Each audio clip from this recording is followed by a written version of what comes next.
All right, good evening. This is the Planning Board meeting of July 9th, 2019.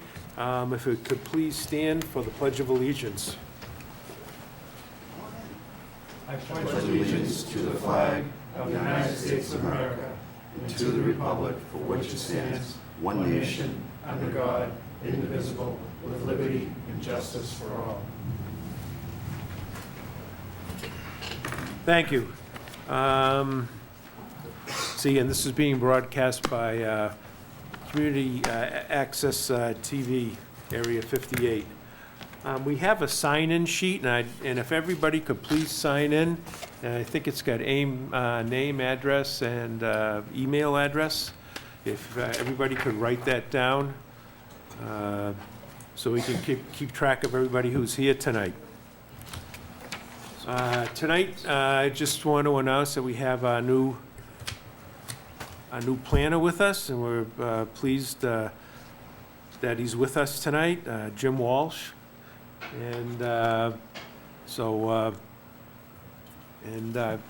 now we can continue at a great clip. We've been kind of limping along for the past few weeks, so and I apologize to anybody with any projects that this is held up, but our new planner is with us, and it'll be available to anybody that needs them.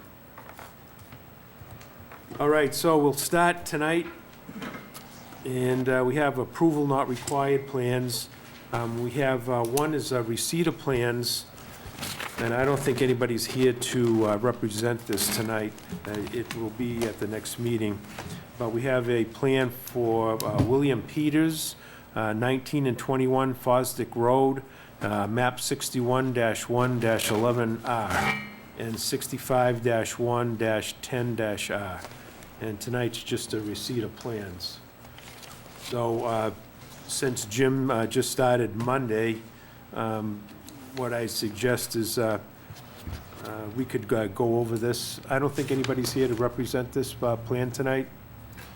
No, the applicant called and requested, they wanted to find out whether or not they were needed here, and we responded back that their presence wasn't required. Okay. So if you could take a look at that within the next time for our next meeting, and then we'll discuss it. The next thing that we have is Jack Williams on Lillian Way in Old Main Street, which was map 49, lot 62 and 62-1. And this is for discussion and possible vote this evening. Mr. Chairman, at this time, I'm going to step down as where I'm in a butter. Okay. I do have comments from the RDA. Good evening, Jack Williams. Good evening, Jack. See, this is the same plan that we had looked at before at our last meeting that we had. That is correct, yeah. Yeah, and I know that there was some discussion, and Will Sinclair might have something to say about that. Mr. Chairman, Board, William Sinclair, Chairman of the Redevelopment Authority. I would like to thank the applicant and this board for holding off on this as we work to get our bounds set out there. The bounds are set. I've talked with Jack last week about this. As far as the RDA is concerned, we're all set. So I appreciate the courtesy that the board showed towards the RDA, and also for you, Jack. Thank you. I think we looked at these plans at the last meeting, and they met all the zoning requirements as far as square footage and frontage and everything. Did you have anything additional that you wanted to say? No, I do not. Okay. So, the board could vote on this tonight, so if somebody wanted to make a motion to approve.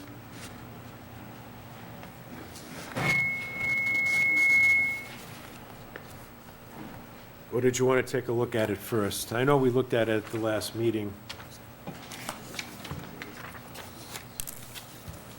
Mr. Chair, I do have a question. Yep.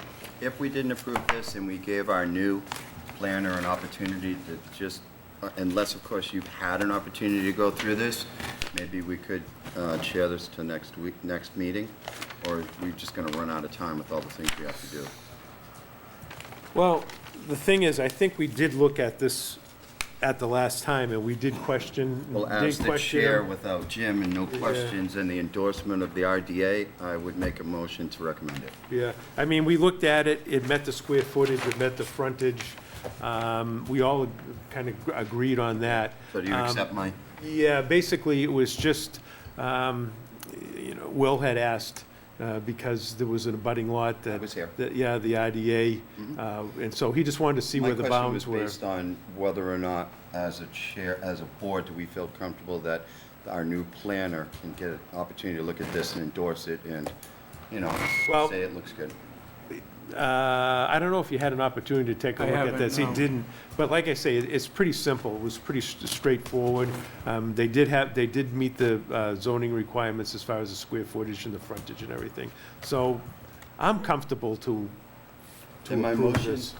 on the table stands. Okay, for approval. So I need a second. I'll second that. So we have motion and a second. Those in favor? Aye. Aye. Okay, and so that's the four of us, and then we'll abstain. Thank So you you're very good to much. go. Thank you. Okay, thank you.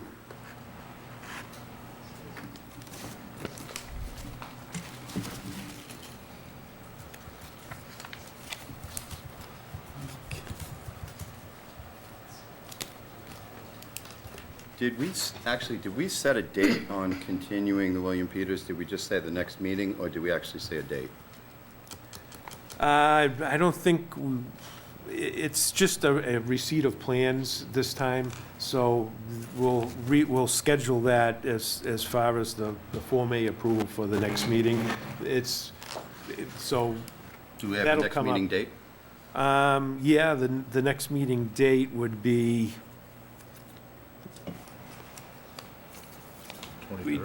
yeah, the 20, let's take a look here.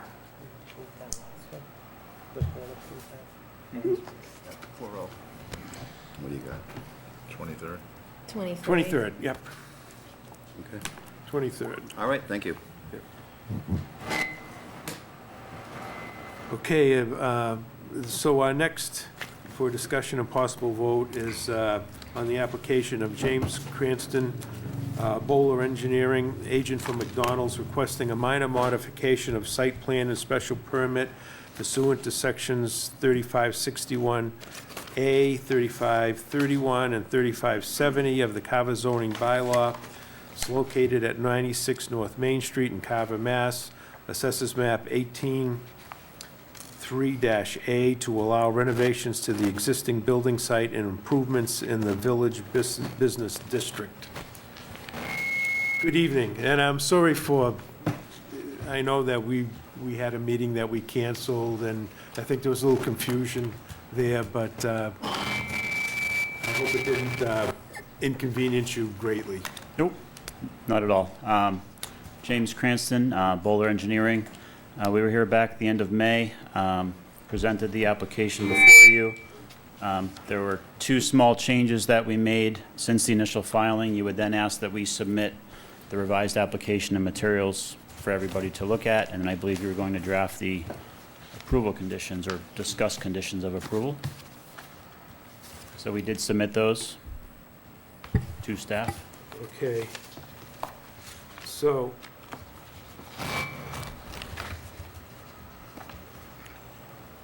okay, I'll just, I'll read the conditions.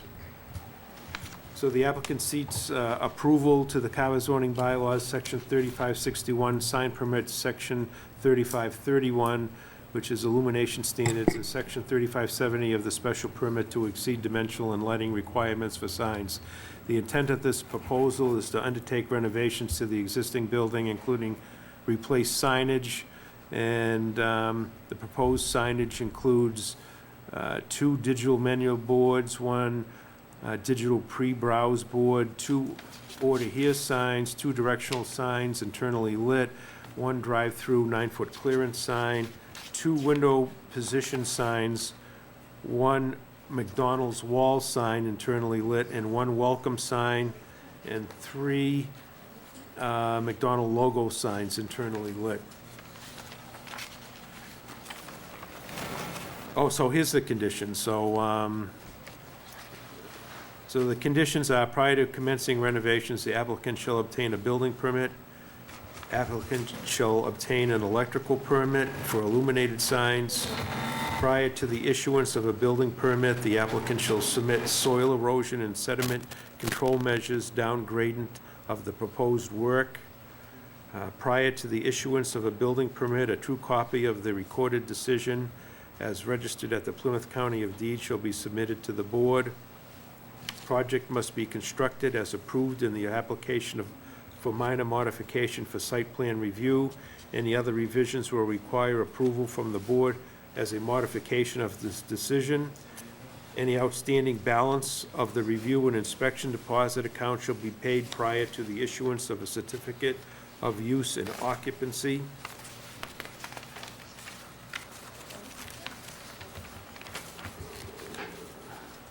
Any appeal of this decision must be filed pursuant to Mass General Law 40A, Section 117, and should be filed within 20 days of the filing of this decision with the town clerk. So having read the decision, is there any additions or deletions that any of the board members would like to make?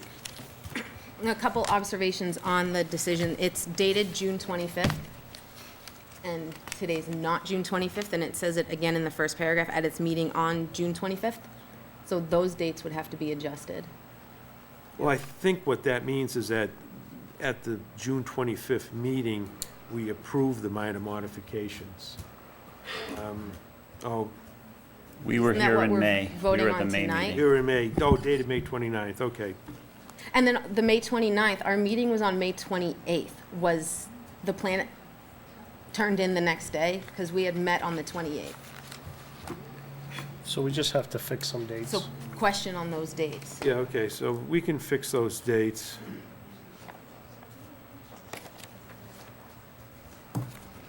I don't know if that has anything to do with the conditions, though.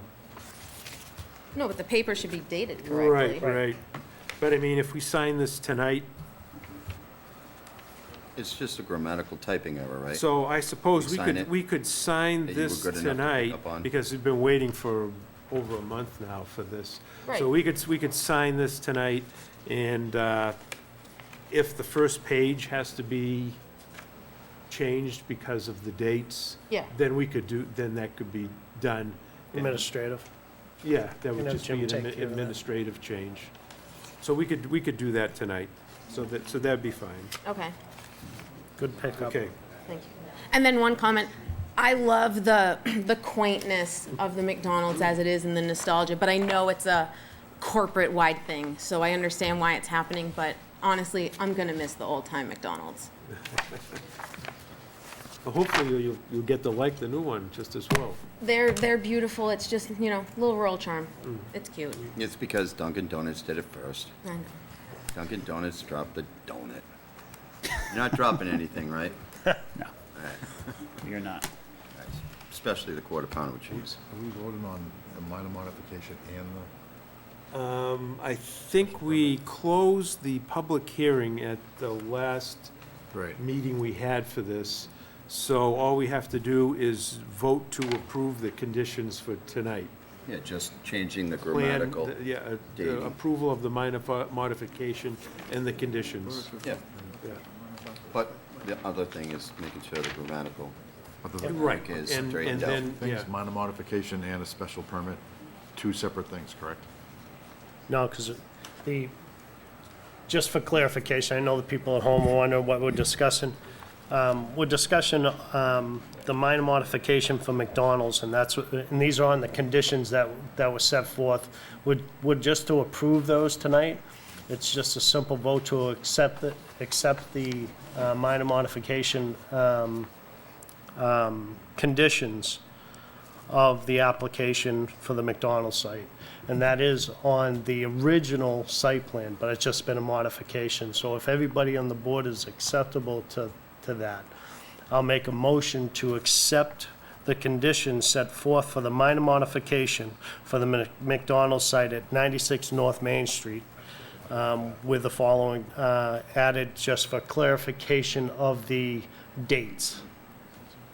So that's my motion, Mr. Chair. Oh, okay, we have the motion. Do I have a second? I'll second that. Okay, we have motion and second. Further discussion?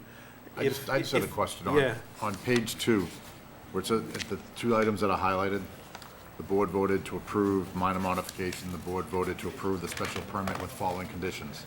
Right. So we have to take 2 votes, or is that? I don't think That's why I there asked wasn't a that special before. permit. It wasn't a special permit, so in actuality, the special permit condition should be withdrawn. There's so much conversation back here, I'm having a really hard time hearing. Yeah. Okay, if everybody could please quiet down. We're just having a hard time recording this with all the talk in the background. I thank you. Thank you. So should this be a minor modification to the site plan with the following conditions? Yes, So the special permit, should be stricken, That should be stricken, yeah. which So we you can got do that, that. Jim? Yep. Yeah. on that, And that's another clerical, So it says it that's on the just, front. I think, that's on page 2. yeah, when Stephen Okay. made this out, he, Yep. he probably used something as this being a typical Okay. thing, but there was no special permit here. Right. Is this, I believe This is we the, were seeking a special permit for the signage. That was mentioned in the application, and it's also mentioned on the agenda that we Oh. were seeking an amendment to the site plan and also a special permit for the signs. And that's what we submitted. Oh, they had a special permit to exceed dimensional and lighting requirements for signs. Well, that's a good catch on Mr. Hoffman's part. Yeah. Well, yeah, it wasn't like Stephen to do something incorrectly, so that's what it is. So then we'd have to have 2 votes? I don't see any reason why not. Yeah, you can do two votes, or you can just do one vote that does both of them at once. Yeah, we could do And that it too. makes the whole thing. Yeah, yeah, we could do that, because it's all gonna, Rework your Yeah. motion, right? As long as it's legally going to be correct. It's Yep. not like we have to seek counsel on that, do we? No. Okay. So I'll reword my motion for you, Mr. Chair. I'll make a motion to approve the minor modification and the special permit for McDonald's at 96 North Main Street in Carver, with the conditions that were presented to us, and the only thing is a clerical clarification on the dates. on the dates of the meetings, okay. So that'll cover both of those, Mr. Chair. That's my motion. I will second. Okay, so we have a motion and a second for the new one presented by Will, so those in favor? Aye. Okay, so that was unanimous. All right, so we're all set. Thank you then. very much. Thank you. Thank Thank you. you. Thank you. And I hope we all enjoy the new McDonald's. Okay.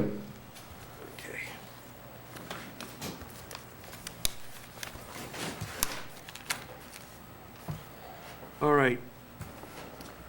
Next, we have the application of David Mulcahy, 1929 Development LLC of Kingston, requesting a special permit and site plan review pursuant to section 2230 to 3100 of the Carver zoning bylaw for property located at 157 North Main Street.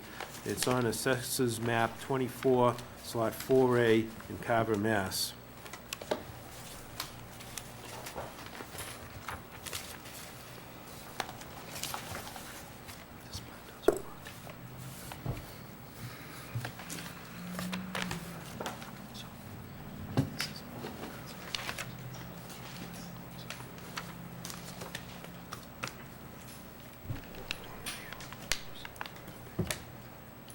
So, good evening. Good evening. And I'm Good evening, sorry- Board. Yeah, sorry for the delays.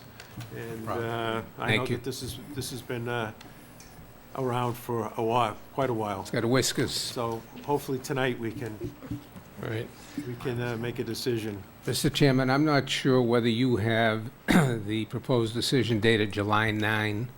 It's identical to the one that was distributed about a month ago for the June meeting, but obviously that didn't take place. So Yeah. if you don't have it, I have copies. Town account, we have a decision dated June 11th, 2019. Was I here? Was I present? Thank you. Oh, okay. Mr. Chair, if I So- may, was I present for this meeting? We didn't go forward. Okay. Well, I think this whole thing started last summer. Unfortunately, when we did a site visit. It was last year when this whole To approve. started, and it I'm gets just bounced asking you that around question between, because I don't remember. different boards. So then, we're here tonight, and there's been delays. That's the confusion. Okay, thank you. So I think tonight, since this project is kind of dragged on, and since we have our new planner with us tonight, if you could just, and you have your engineer with you, you could Give you an overview. introduce himself, and if we could just kind of start from scratch, just to tell us, because I know there have been changes made, and I just want everybody to be clear of the newest and latest and greatest plan that you have there. There you go. Good evening, Kevin Grady from Grady Consulting, representing the applicant. We submitted this quite some time ago. We had a couple of meetings back then with the board. We also had a site walk. We had peer review and a letter from the peer review consultant approving giving his okay on the engineering, the details, the zoning, et cetera, quite some time ago. So the project is for the construction of a craftsman's tradesman building.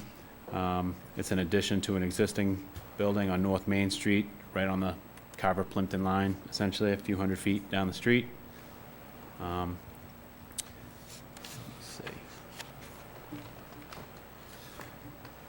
The site plan includes the construction of the building, 19 parking spaces, access and egress. We're proposing to keep as much of the existing driveway as we can that's there now. We've widened the driveway on the northern side to allow for emergency access, as well as the applicant's use. We've provided site lighting plans, we've provided landscape plans, and we have gone through the stormwater management requirements. The stormwater management system consists of a swale along the northern property line, runoff from the parking lot, routes to the swale along that property line, then goes back to an infiltration basin in the rear, and then overflows to the rear property line.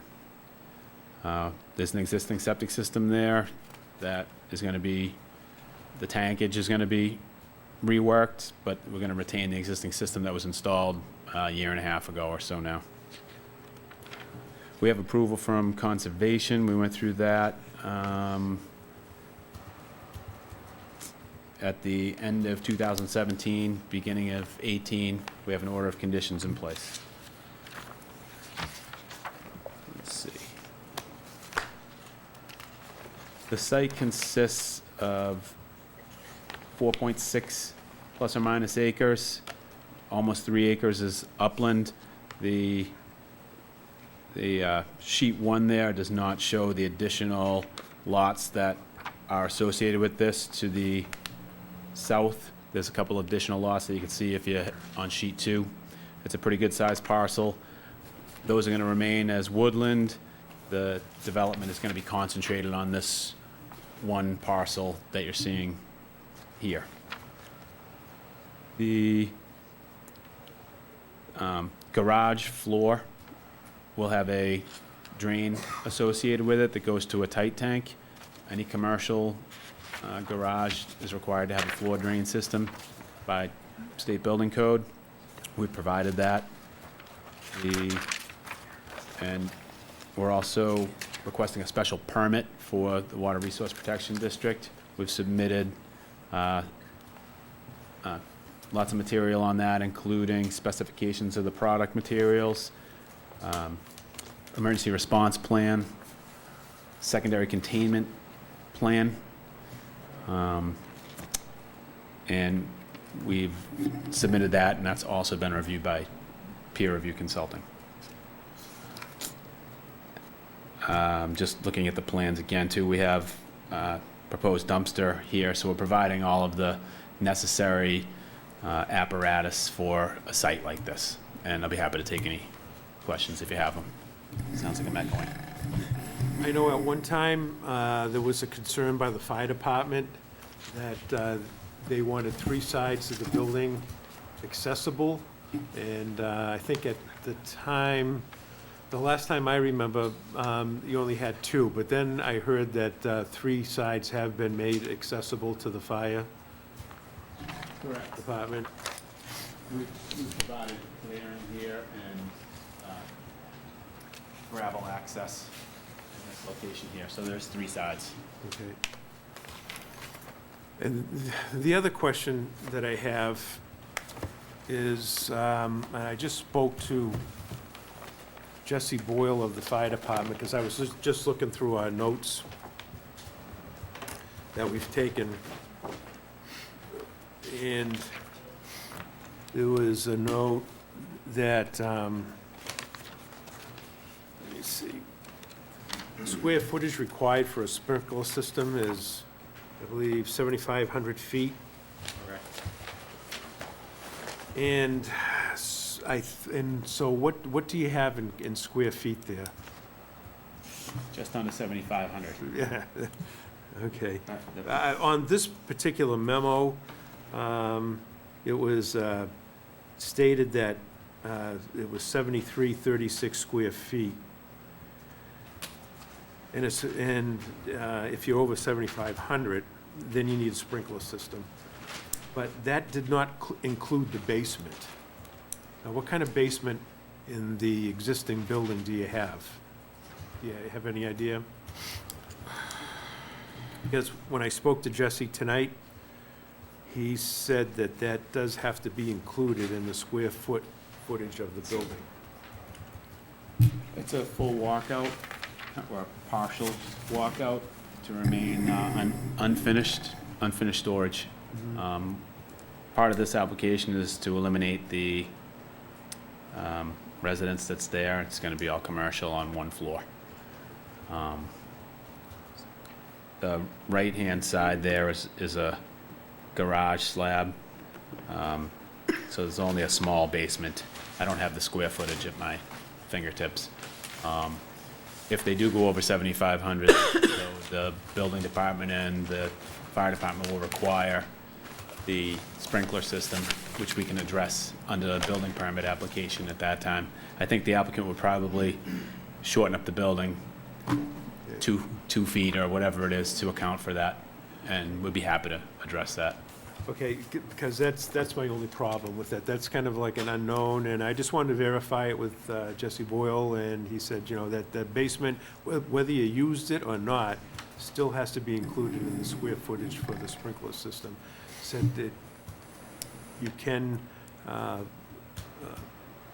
go to the fire commissioner or whatever to appeal that, but he said that most times they just stick by whatever the square footage is, that's it, and if it's under 7,500, then you're fine, but if it's over 7,500, you're gonna have to put a sprinkler system in. I think the reality is that before the building permit is submitted and the plans are finished, that the petitioner and Kevin will meet with them, the building department and the fire department, will iron that out. Because to exceed it, you have to do it. So, as Kevin said, it likely will be reduced. I don't recall the detail of that calculation at this point. It's been a while since we've It has been. done that. Yeah. So I don't know if we included the basement from memory. We will check it. I guess the fire department did go out and measure the house, but they couldn't get into the basement. And then with the calculations she had for the new building, that's how that all came about. I don't know, we did not close this, I believe, to the public, so, at the public meeting. Mr. Chair, I do have a question. So if Or you the can board go to members board have first. questions, you can go ahead. And forgive me for not having a chance to look at this yet again, but was the Water Resource Protection District behind this? Did they endorse or approve this? Saying that it was okay? It was approved by the Conservation Commission. It is Okay. within the water resource, It isn't? it is in the water resource protection area. That's So I why guess it I would needs be a interested special- in knowing what the Water Resource Protection District had to say about it. I think the public, would like to know that as well, would they not? I mean, I just want to make sure it's not going to have an impact on the aquifer. right. That would be, Mr. Chair, through you, that'd be under the jurisdiction of the Conservation Commission. They take a look at any of the runoff and all that. That would be that their are directly responsibility. impacted, and they've been through that process, so anything that would have a direct impact towards the environment or anything like that, that's why the Concom, they had to go to Concom first. So And they- I'm absolutely and they've fine done with that. that, as long as they are, Yep. as long as they have given it their approval and they are held responsible for any Yep. condition that could cause an issue with aquifer. Okay. Yeah, Thank you well, for answering yeah, that the question. Conservation Commission did approve the plan, or are you in the process? Correct. We have an They order did. of conditions. They did approve it. They did approve, okay. So there's kind of two ways of looking at this. The Conservation Commission, looks at this for the, detriment of the environment out there, and they have their conditions. And then, but we also did have. Our engineers. Engineers look at that, and with the tight tank, that's why And we what did had our the- engineers say? Because like I said, They said technically, with the tight tank, they were good with it. okay, So if there was any spillage with inside the building, all the materials are supposed to be stored inside the building. And if there was anything that was to happen, spillage or whatever, it would all go into the tight tank. I think And the that's tight wonderful tank for would the be public pumped to out. hear. Yeah. That's good. Yeah. Excellent, okay. Mr. Chairman, could I just sum up, as you're about to close? As Kevin indicated, the applicant is seeking site plan review and a special permit for under Section 4300 for use as a deer, tick, and mosquito control business. The property consists now of a single-family house, which is a valid non-conforming use, although in a highway commercial district. And that became an issue and contributed in some ways to the length of time this has taken. The board previously determined that the use qualified as a craftsman, tradesman use in that zone. All of the standards in the bylaw have been met, as outlined on page 2 of the draft that you have in front of you, which was prepared by Stephen Cole at the end of May, just before he left. And the expectation was that would come up at the June 11 meeting, which it did not. Excuse me. The important thing is that the petitioner and Stephen reached a compromise, because initially the intention was to retain the non-conforming use, perhaps in perpetuity, as well as the new use. The compromise was reached, obviously subject to your approval, which I suggest to you is really a win-win situation for the town, because number one, it will fairly soon remove the residential valid non-conforming use in the zone upon the issuance of an occupancy permit, and that's one of the conditions in that decision. And number two, it allows a new business in a business zone with the attendant taxes and similar benefits to the town. The we suggest the proposal meets the standards under Section 4300, and as confirmed by the town's consultant, and the design and operation standards in Section 4360, as well as site review requirements. The proposed conditions that you see will protect the neighborhood and the town, and we hope that you'll agree that indeed it is a win-win for the town, as well as for the petitioner, so he can get going. But we hope you'll vote favorably on both of these applications. Thank you. So, Mr. Chair, since he did bring up my concern from the beginning, and maybe it's been resolved, but I'd just like to double-check this. What is the time frame in which the current tenant is there? Because I'm concerned that they could possibly be there under a lease while the construction's going on. The condition, Construction, yeah, the condition provides that upon issuance of an occupancy permit for the proposed work, the tenant has to be out. Okay. No, I was just, obviously, and, you know, I wanted to make sure that they weren't going to be there and that this wasn't going to continue as a lease, and, you know, Right. I was just making sure that that Right. condition was met. Thank you. Any other board members have any questions? The only comment I had, Mr. Chair, is on page 5 of 9 of the plans that were submitted. You said on the south side of the property, you were changing that from loam and seed, all disturbed areas, and that's a gravel. Can we just revise that on the plans that you submit to us? So we have a stable base. Yep. Now, It's important that we have that stable base language in there for the fire department. Now, Yes, Will, sir. I'm supposed to ask landscaping questions, and you're supposed to ask other questions. That's just not Well, right. I just picked up on No, a trip. that's not right. You know, we switched roles here.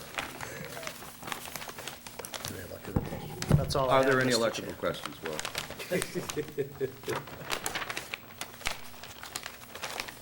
All right, any other questions or comments by the board before, see if there's anybody in the audience that would like to speak? Anything else? All right, anybody in the audience have any questions or comments? If you could please step up, and if you could, I mean, you could even use that microphone right there. About this or about the whole meeting? Just this hearing. It's just You this have to address project. the meeting. So I wanted, like, Will. we didn't get to talk on the Williams project, so we wonder what happened. We haven't It's got there it's yet. coming up.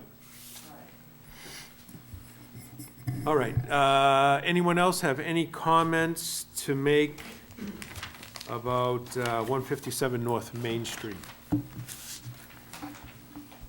Seeing no one, I think entertain a motion to close the public hearing. I'll make a motion to close the public hearing. I'll second that. So you have a motion, a second. Any further comment? Those in favor? Aye. Opposed? So it's unanimous. We do have conditions here, and let me read the conditions.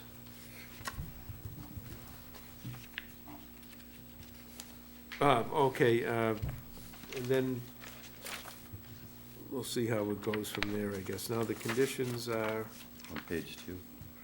starting on page 2.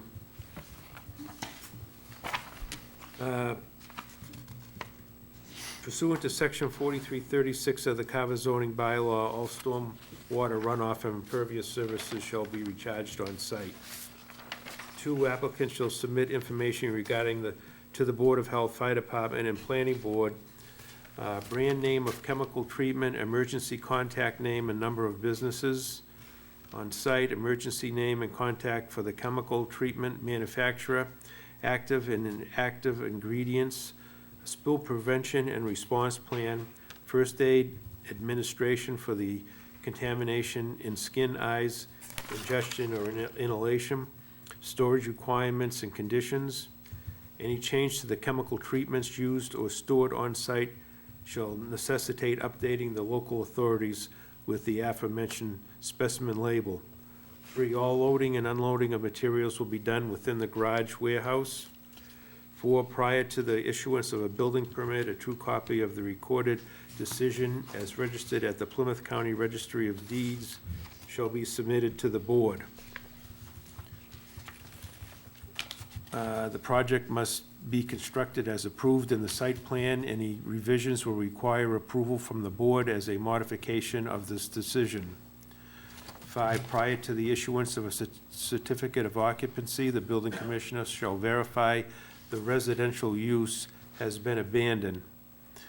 6, in the event of a spill or injury, the applicant shall inform the Board of Health, Fire Department, and Planning Board immediately or within a reasonable time frame not to exceed 24 hours. 7, the applicant is responsible for the proper operation and maintenance of the site. During construction, sedimentation and soil erosion controls shall be installed, repaired, and supplemented as needed.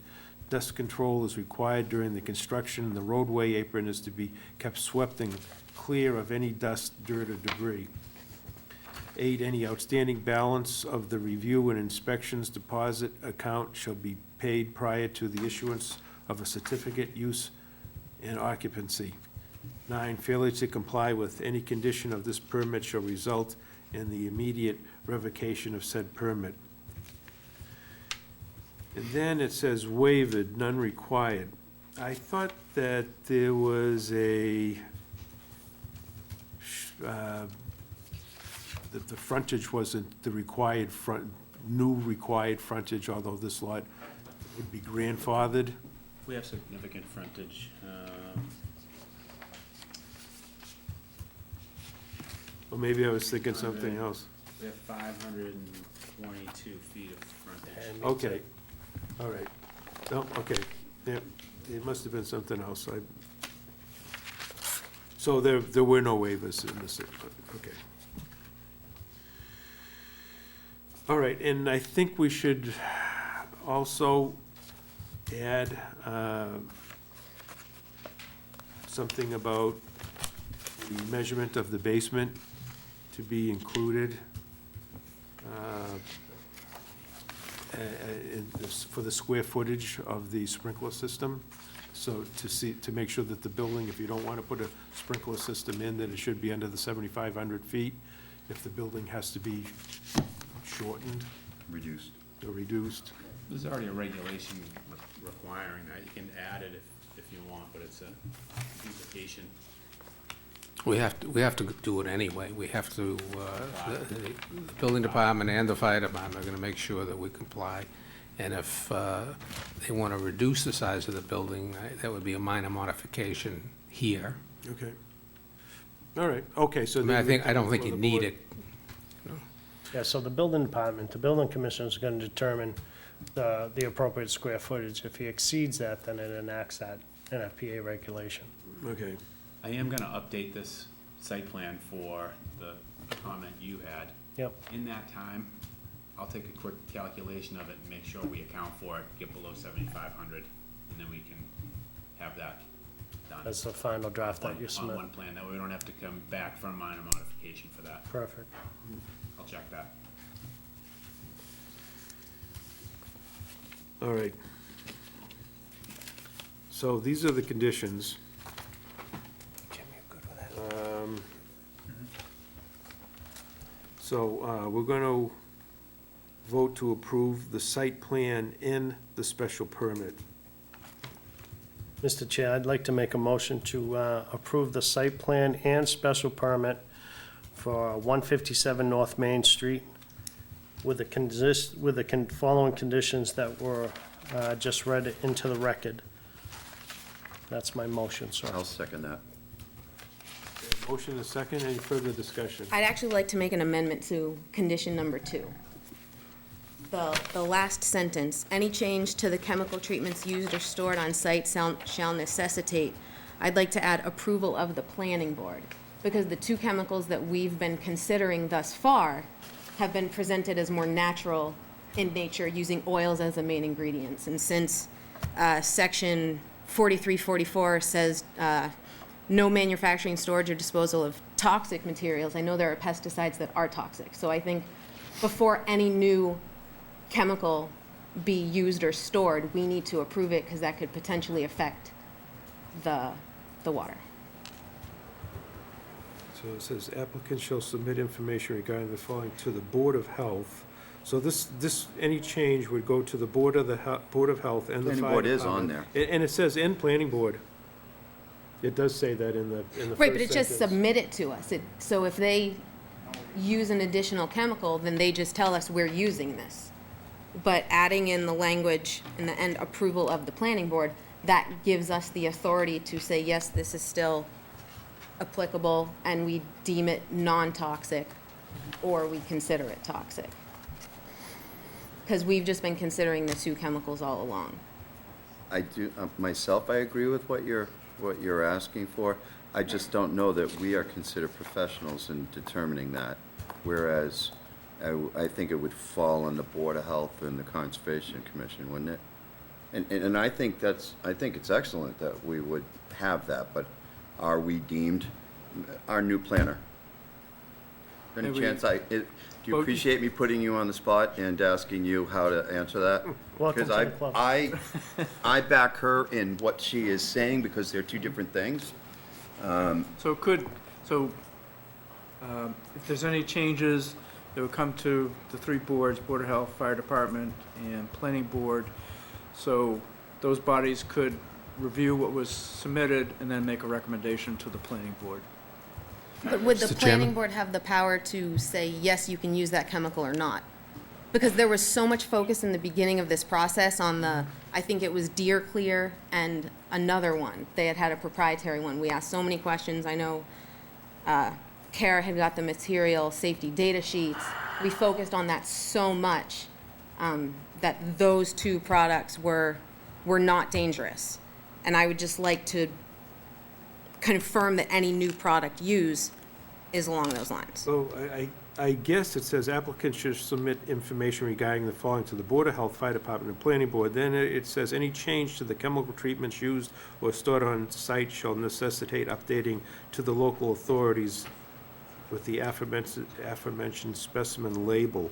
So I think that kind of, The local authority would be the professional? well, it would be to Board of Health. to the Board of Health, Fire Department, and the Planning Board, I think. As long as she's right, as long as she, I think you know, it's in here. she I wants think us involved for the sake Yeah. of making that decision, so if we fall under that, that's why I asked Jim. Yeah. If he could, so is she right in asking that? Do we fall under that? But I'm not saying from a professional perspective, I'm saying we have the opportunity to vote along with the Board of Health under their decision. Yeah, I think that's what's being covered here, because you got both Board of Health and Fire Department. Those are the two professional departments I would defer to when making that decision. So it wouldn't be necessary for her amendment, which I believe she's absolutely right in what she's asking for, as long as what she's asking for falls under that. Right, unless you want to consider the change in chemical as kind of a minor modification, It's only wording and then and a condition. have it come back, and as long as, you know, say the planning board would have the final approval. So you would get the information from your Board of Health, Fire Department, they would make a recommendation, and then it would come back to the planning board to say, okay, this is either okay or it's not okay, so they would make a recommendation to. Just nothing in here says approval. It just says they shall submit, they shall update the authorities. Nothing in here Right, and it could says be, to approve. I just want to right, you make sure could do we- it, so you say, okay, do we trust the, health board, and the fire department? I Or do you wanna- I don't like the sound of that. We're not questioning the Board of Health. We're not Right. questioning the Fire Department. She's asking a specific question, looking for a specific answer. Do we have the opportunity to be part of that process with a vote, I think? Is that what you're asking for? Yes, because of Well, section if that wording is 4344. correct, that's there. We don't need your amendment, but your point is very, very well spoken. I don't see the wording there that says we can affect it. Right. The wording Mr. there Chairman? just says we're made aware. I got it. Plan board. I got it. So on the tail end of that, exactly where you are. So any changes to the chemical treatment, use or stored on the site shall necessitate, and the last 4 or 5 sentences stricken out, and this is what I'm proposing to add, a minor modification of the special permit. That means they'd have to come back to us if they change their chemical, which means that in that same paragraph, the Board of Health, the fire department will be the experts saying, yeah, this is okay, comparing with theirs, but they'd have to come back with a minor modification with us, That sounds official to me. if you guys are good with that. Did you I have some- seconded it, I just want I'm what just she gonna said strike this. to be considered. Did you want to speak? I do, and I realize the hearing's closed, but this is a new issue. It seems to me the town is protected by the very language we've been reading, which is the last sentence, because it requires that the petitioner will update the local authorities, and that means that the Board of Health and the Fire Department will review specifically any change. Now, to make the petitioner come back for minor modification, I mean, this process has taken 9 months, and I'm not suggesting a minor modification would, but the fact is, if it takes a month or 2 or 3, he could be out of business. If a manufacturer starts making one product and use a different one, he can't function if you want to make it a minor modification. What this requires is notice be given to the Board of Health and the Fire Department. If they have an objection to it, you can be sure that nothing's going to happen without their approval. I think the town is amply protected, and I suspect that's why Stephen put it in here. Mr. Chair, with that being said, I just want to make it really clear that as a board member, I believe it's my job to make sure that everything is looked at for the safety of this town. I am seconding it, so I just want you to understand that unfortunately, this process went so long because it's our job to make sure that nothing that this business is doing could affect our town and, you know. I agree with you. I'm not Okay. So I don't want arguing you, that point. I'm feeling that, you know, it is possible that, you know, because this has been dragged out so long, that it is our intent that we don't want this to happen. It's our intent I understand. to see a business I'm go not forward, I you know, object. and I want to make that point specific. I understand, but I'm just Thank you. pointing out that I think the town is more than amply protected. Otherwise, you have another layer of submission to a board, a hearing, et cetera. I mean, visualize that you're in this business, and the manufacturer, or if he decides to use a different product, he's got to notify the town. I think you're covered the way it is. Correct. When you come back to it, the point is, it's us, we're here, sitting up here, elected officials, and we just have to see to it that Agreed. it's a process, right? And we're trying our best to do it right. So I don't want you to think there's any intent so that this doesn't go forward. Can I just add one Absolutely. other layer? I agree with the attorney I'm a that Kevin.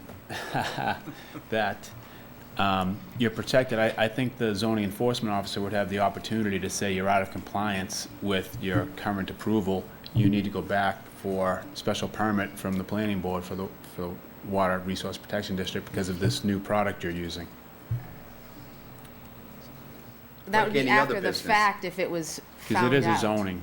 Well, Right. we're already saying that if he changes, he has to notify Right. the town, and then the zoning enforcement officer has the opportunity at that point to say you're not in compliance with the Water Resource Protection District, go see the planning board and get a new special permit or a modification to it.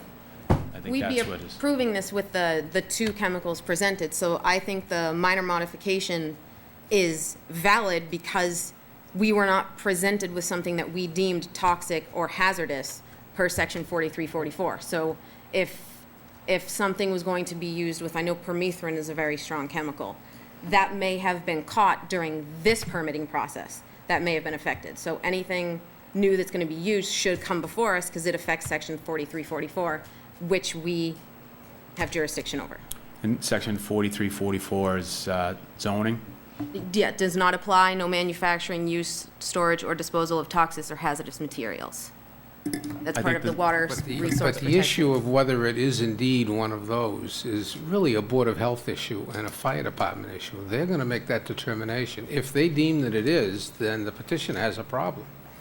To put a third layer of responsibility, I don't think it's necessary. I think the town is amply protected.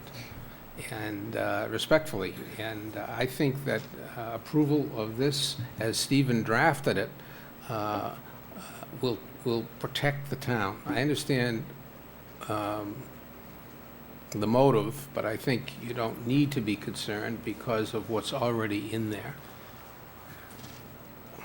Through you, Mr. Chairman, I just think one of the questions was, where it says applicant shall submit information regarding the following to the Board of Health. Shall submit and receive approval, maybe? Because from what you're saying, that the Board of Health would have to approve it in order for the change to be made, correct? That's what's implied? Because I think what, Jen, what you're saying is, you can submit whatever you want, if not, nobody approves it. Right, So it's submittal and approval of the Board of Health and Fire Department, and the Planning Board. right. All this says is I have to give That it to might you. not have to be a minor modification, but if you make a change, right, is that? It's relying on the Board of Health to make that determination. Because I can understand not going through the minor modification process, More time. but if you present the change and it gets approved by the Board of Health and Fire Department at that time, then that's fine. I So think it we would be a should, clerical thing. I think we should have to approve it too, just because those two Well- chemicals were such a part of the Well, it'll be the all beginning three, of the right? process. It'll be Okay. three, because it'll be the Board of Health. Okay.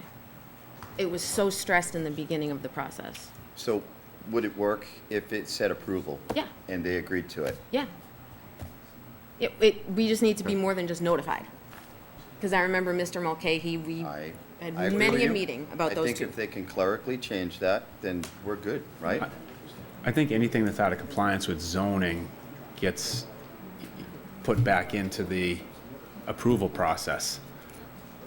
It is a zoning issue, so if we're submitting new product that's out of compliance with the Water Resource Protection District or the approval, then the zoning enforcement officer could refer it to you. Just like if you submitted an addition that requires parking, then it comes to you. So what did you say again, Jim?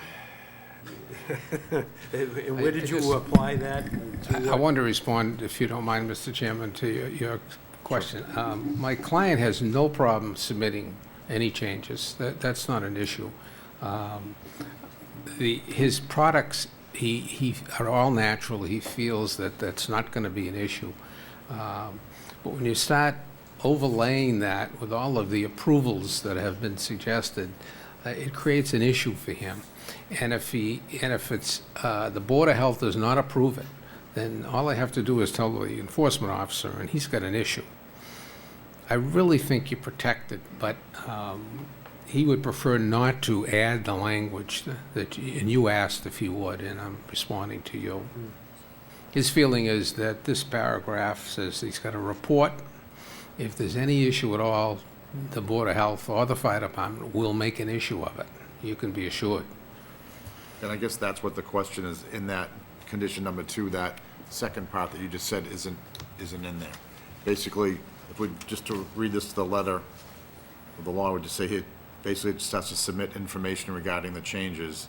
And then any changes shall necessitate updating the local authorities, but does anybody have to approve the changes? That's, I guess, the question. Well, I think that if the Board of Health or Fire Department object to it or have some problem with it, he's going to have a problem. I guess So that's, I think the town is more than amply protected. You're saying because it falls on the Board of Health? Yeah, I mean, that And the Board and of the Fire Health would be the Department. first Right, protective approval. and the Fire Department. And again, I am not questioning, I appreciate the fact that we have the Board of Health, their professionalism there, you know, their, we'll use the word I'm looking for. Wicked good guys. What they know what they're doing, you know? Well, how about this? Any change to the chemical treatments used or stored on-site shall necessitate updating the local authorities and approval of the authorities with the aforementioned specimen label. So, The same thing. yeah, so, I mean, but it doesn't involve a minor modification. Right. It's just that, basically, most of this would fall on the Board of Health. And we're just I being would added think. to the language. We just, yeah, I mean, just for us to be in the loop to know what's going on. But the Board of Health, I would say, would be the primary board to Well, that would be to Jen. overlook. I understand, Yeah. but that Yeah. would, that's Jen's question. She wants to be involved in the approval. I understand where she's coming from. And not necessarily saying that they have to go to the Board of Health, they have to go to the fire department, they have to come to us. As long as the wording is in there, it gets taken care of and falls under honestly, the responsibility of the Board of Health, right? So why don't we just change that, and it says, any change to the chemical treatments used or stored on site shall necessitate updating and approval of the local authorities. And just add the word "and approval," that's all, instead of minor modification. I don't know if it's really We'll go with needed that. that we have to have a minor modification. So Jen, if the So Board of that Health would do approves it. it, That would do it it. doesn't even have to come down to us. It was just such a huge part of the, I don't know how many meetings at the beginning we discussed those two chemicals. And they were such a huge part of the business. And I think it's a great business. I love small business in town. I've said that with everyone. They were just stressed so hugely. And to think that another one could come in and just, oh, now we're gonna use this one too, might affect the way that we think about it. But do you think by adding and approving would do it for you? It just, it needs to be more than just submitted. Okay. It needs to be approved. So can we add the word "and approved"? Like in that last sentence on number 2, if you could put any change to the chemical treatments used or stored on site shall necessitate updating and approval of the local authorities with the aforementioned But specified doesn't label. mean necessarily all three of us. It just, it goes to the Board of Health. They see it, they determine whether or not it, with their experience, that it's okay. Yeah. So I really think that, you did a really good job. And I can't see pushing them off any longer. Yeah. I think they've done a good job hitting all the conditions, and that's the only reason why I seconded it. So I think your concern, it was all of our concern, and it was just heard. And it's getting taken care of by falling under that criteria. Someone needs to know, because like you had asked the water protection. I don't think so. Concom looks at that. Because they So I just want someone who is familiar and has jurisdiction over the Water Resource Protection Overlay District, understands and approves any new chemical. Well, then just add the water. So- Just add the water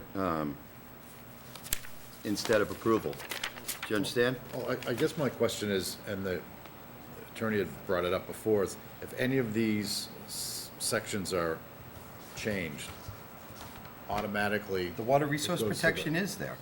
But it automatically has to go to the Board of Health. So would the Board of Health, as you just mentioned, if the applicant changes the chemical, has to check with the Board of Health first? But, and Jen, we just don't see it written in there, but is that implied, that it has to go to the Board of Health first, and then they have to approve it before you can change? I think it's clear from the language that's typed that they have to go to the Board of Health. And the problem we're having is not that surreptitiously some chemical is going to get snuck in town here, except that bureaucratically, if you give notice, then you have to get approval.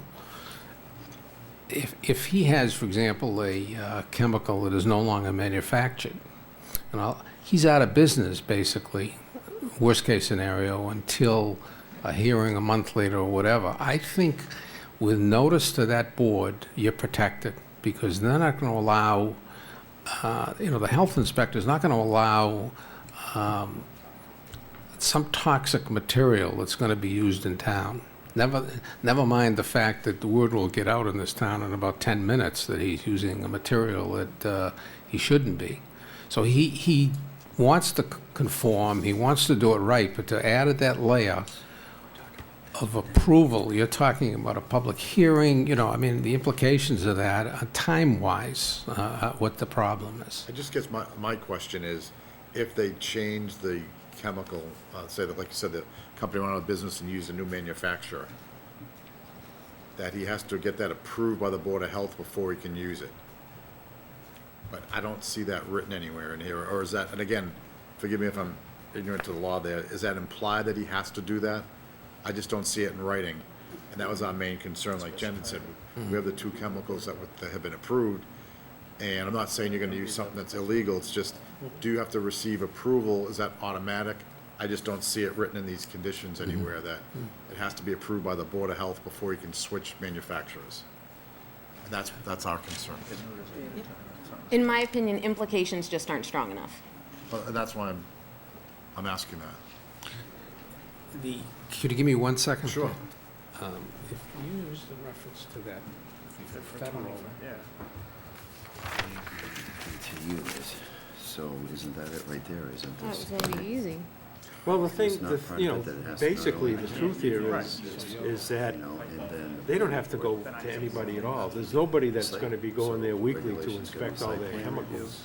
So there is, What there is, I mean, we're just going by, they're saying that they're using these type of chemicals here. Right. And so we just basically F for 25. have to believe that they're gonna be using those chemicals. But we're not sending the Board of Health down there every month to inspect and see what kind of chemicals they're using.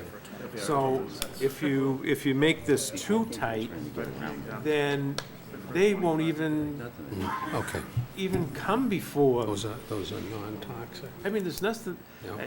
there's nobody inspecting or enforcing this.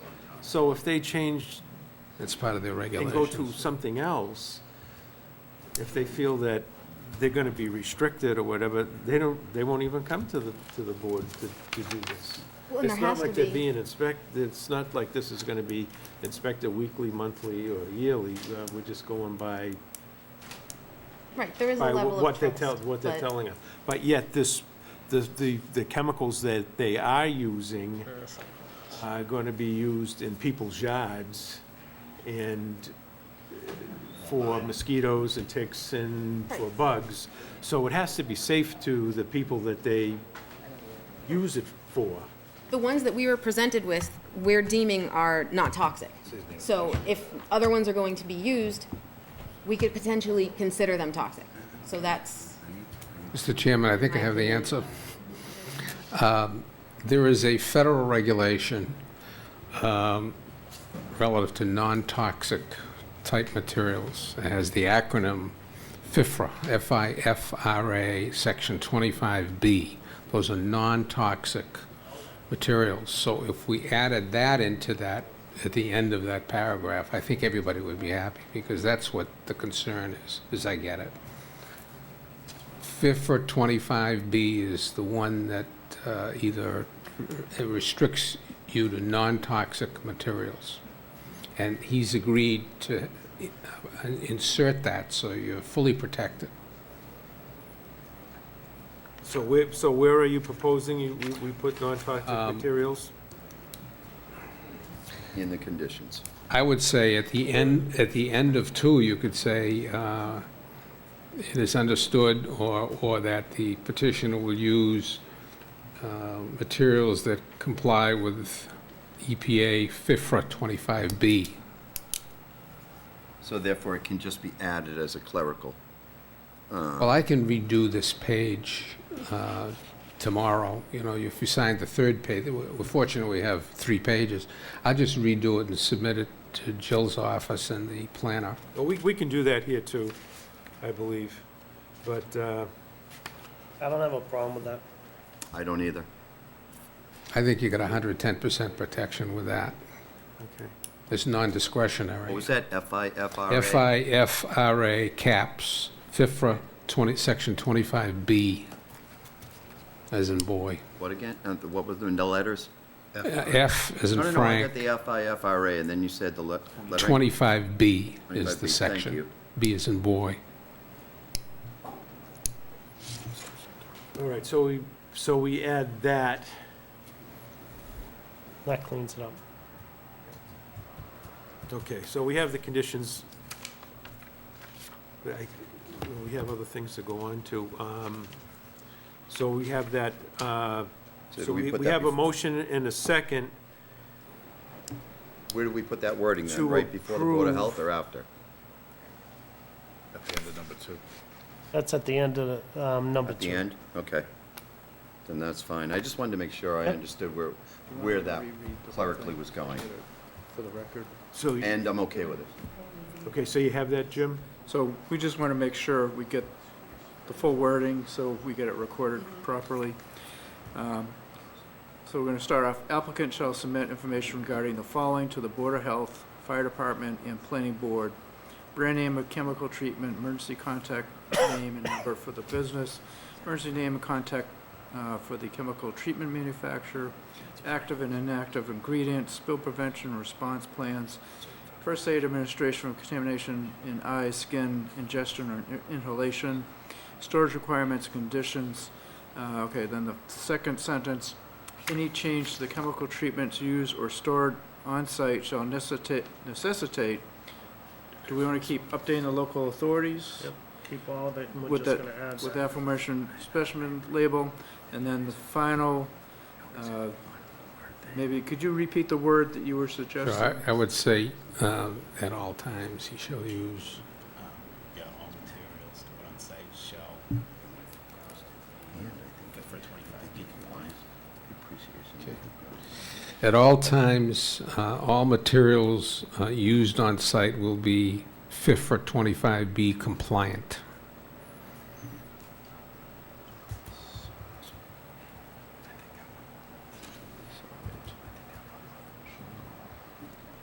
Yeah. And as Kevin points out, if we don't, the petitioner doesn't do that, he'll have to come back, because he'll violate one of the conditions. Okay, Thank you. all right, so I think we got it. Okay. So do we have to add anything to our motion? And second, we just have to make sure that that clerically got added, so it's covered under our so- motion and second? You may want to amend your motion Okay, to that makes add sense. this change in language, because we used. Will, it's originally on we you had- now. We had a suggestion, so I think, yeah. Mr. Chair, I'll amend my motion to add that specific language that we just discussed to condition number 2. And I will still second Will's motion. Amended motion. All right, so we have a motion and a second. Those in favor? Aye. Opposed? No, and for the record, I'm voting no because I'm unfamiliar with that FIFRA 25B. If I was more informed on it, I would feel more comfortable voting yes. But since I don't have any information beyond what I was just told, that's the reason for my no vote. Okay, so we have 4 for and 1 against, and Okay. so that's it. So we do, so we'll have to update the conditions, so we could update those tomorrow, and then the planning board members will always have have to that stop by in every one of sometimes our this week to sign the, I mean, this week, I am like slammed. I'm Yeah. so far behind it. I mean, maybe, Mr. Chair. maybe I can come That's to what your I house or think. something. I don't know. Doesn't have to be done here. Can page 3 be signed? oh. That won't change. Yeah, we could do that. We could sign 3 because it's only page 2 that's going to be changed. Yep. We could do that. Yep. So, yeah. I'll need a new page 3, because I marked it up. Oh, okay. Is my page 3 the same as your page 3? I think it is. Yeah, probably is the Yeah. same one. Yeah. I passed So 7 we out. can, as long as we sign one of them. So Well, let's make could sure we get- sign could the get right this- one. Yeah, we could get this done tonight. The correct one is dated July 9, if you look at the first page. No, I've got one here, July 9th, and, okay, June, okay, July is the latest, July 9th. Oh, all right, so I got one copy I didn't mark up. so- July 9th, okay. so July we- 9th, Okay, and then, okay. all right, so, oh, hold it. So we can sign, we'll sign this, and we also have to put on that how everyone voted.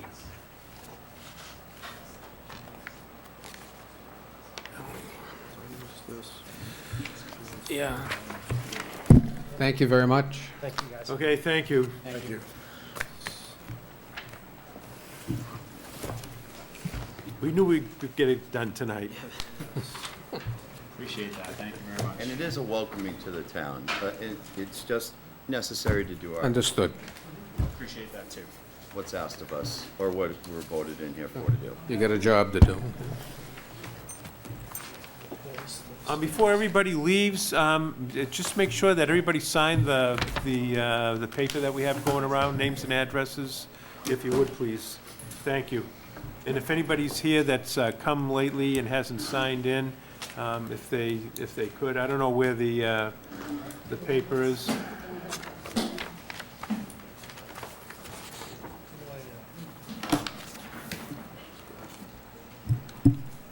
All right. So we'll sign that sometimes before we leave this evening. So we'll go on to the third on our agenda tonight was Golden Fields, 59 Federal Road, revisions for Zach Fox, Borrego. Good evening to the board. For the record, Zach Farkas, Borrego Solar. I was here in front of you guys on June 11th, informally, presenting my request for a minor modification to our Golden Field Solar Project, AKA 59 Federal Road in Carver. At that hearing, I was asked to return for a formal request of a minor modification. I was asked to draft up conditions for that minor modification, which I have provided to the board. And my thought is I'll take you guys quickly through what I'm asking for again, as this is now a public hearing, and then turn it back over for any questions. So if you recall, in August of 2016, Borrego and 80 Makepeace with Beals and Thomas had a solar project approved at 59 Federal Road, just across the street from the Ocean Spray processing facility. That special permit and site plan review was issued, and construction commenced on that site and is still undergoing. I'm here because after some time, the incentive program in Massachusetts has changed somewhat, as well as the utility grid in the area. So we're requesting what I'll call 4 minor modifications to the original approved plan, and I've provided an updated plan, 2 sets of updated plans for the record file to be updated. The first change is a change to the parcels. Originally, this was going to be 3 individual projects. It's now going to be a single project. That change is driven strictly from a net metering requirement and SREC program requirement that's no longer necessary under the current SMART program. The second is a reduction in the number of equipment pads from 3 to 2, and the addition of energy storage to the project. The energy storage is the exact same as was approved on the other 3 projects I was before this board on through the winter. The third item is a reduction in required utility equipment. As you recall, many of these projects have 3 or 4 poles that are right by the public way with meters and reclosers and other equipment for the utility. The original plan set called for 12 utility poles to be located just off Federal Road, basically in plain sight of passerby. And because of the reduction from 3 projects to 1, we only need 3 poles. And so the plan has been updated, so it's quite a reduction in the view shed driving up and down Federal Road of what folks are going to see. 15 to 12? It's going from 12 to 4. 12 to 4? 12 to 4. Oh, wow, that's a really good point to make. A good change. And then finally, the original permit called for a decommissioning estimate. That decommissioning estimate was not defined. So what I did for the board is I put together a full decommissioning cost estimate, very similar to what was requested of us for the other 3 projects, and provided that as well. My submittals, the plans, and the cover letter, along with this board, were provided to the fire department. Jesse reviewed and asked that the conditions that the fire department asked to be added to other Borrego projects in the town would just be updated to include those conditions. So what I provided for the board is a minor modification approval decision that basically takes the conditions from the latest approved solar projects in Carver and applies them to this project. Over the years, the bar has been raised from a conditions and safety and construction standpoint, and so I thought it appropriate to make sure this project, originally permitted in 2016, meets essentially the 2018 bar that's been set. Very quickly, the site, again, is across the street from the Ocean Spray processing facility. It's located a few hundred feet off the road. All trees have been cleared already. Site work is So in no more process work right has to now. be done, no more clearing has to be done. No more clearing has to be done. The footprint is the exact same. We're not adding a single square foot to our design. All the stormwater design, et cetera, roads are about the same. And we ask that the plan record be updated with what was provided and the minor modification be approved. Thank you. Point of clarification, do we have any documentation? Yep, you guys were provided with a full set of information on June 10th, and then I provided Jill with the draft conditions that I was asked to put together. I was just looking for something, I had nothing in my packet at all. So, I was talking to Zach Yeah. before the meeting, and I talked to Jim earlier today.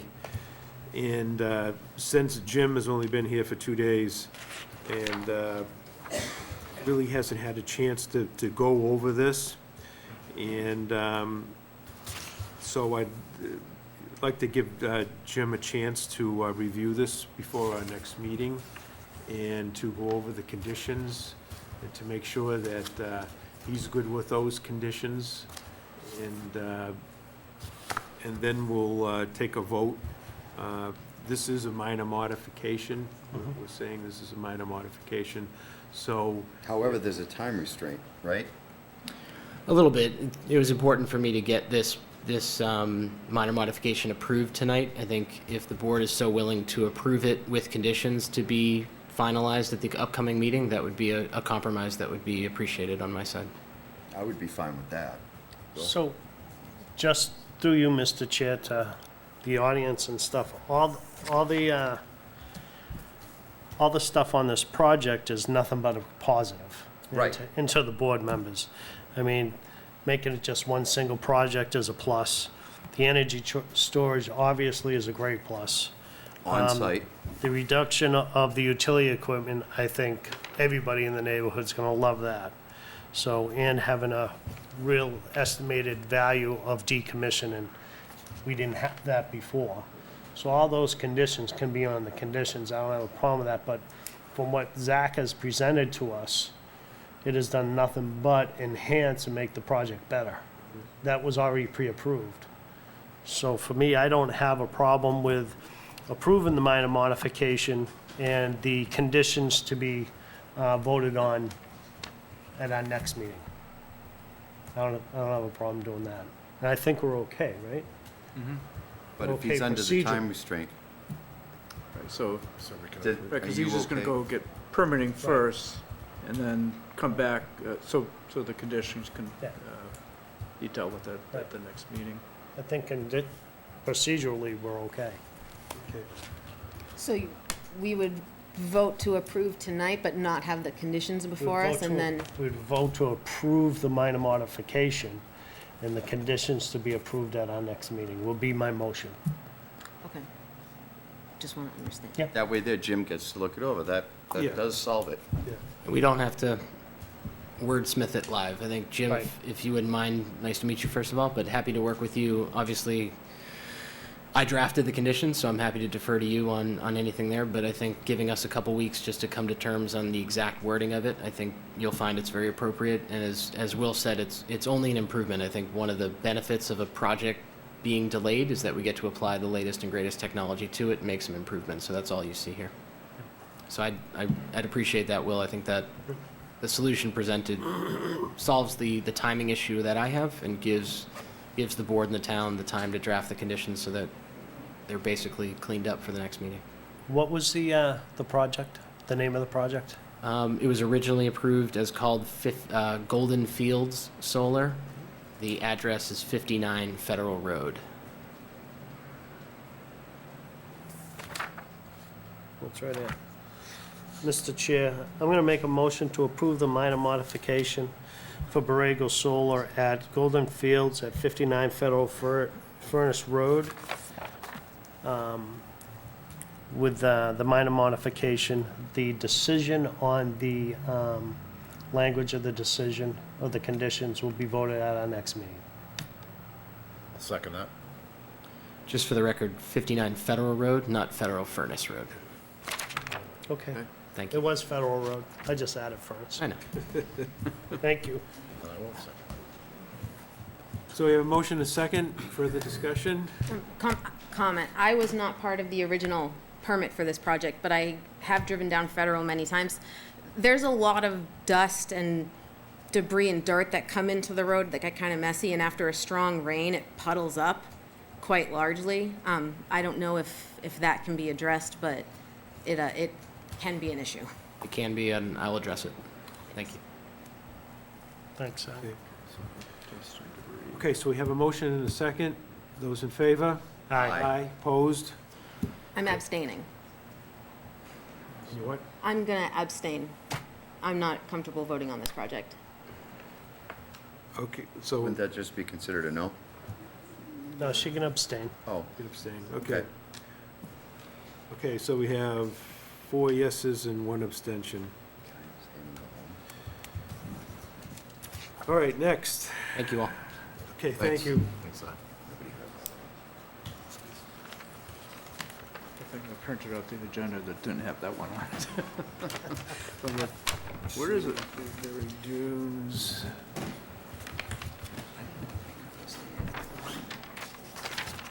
This one's gonna be Bayberry Have a Dunes. public hearing notice for this one, brother? I didn't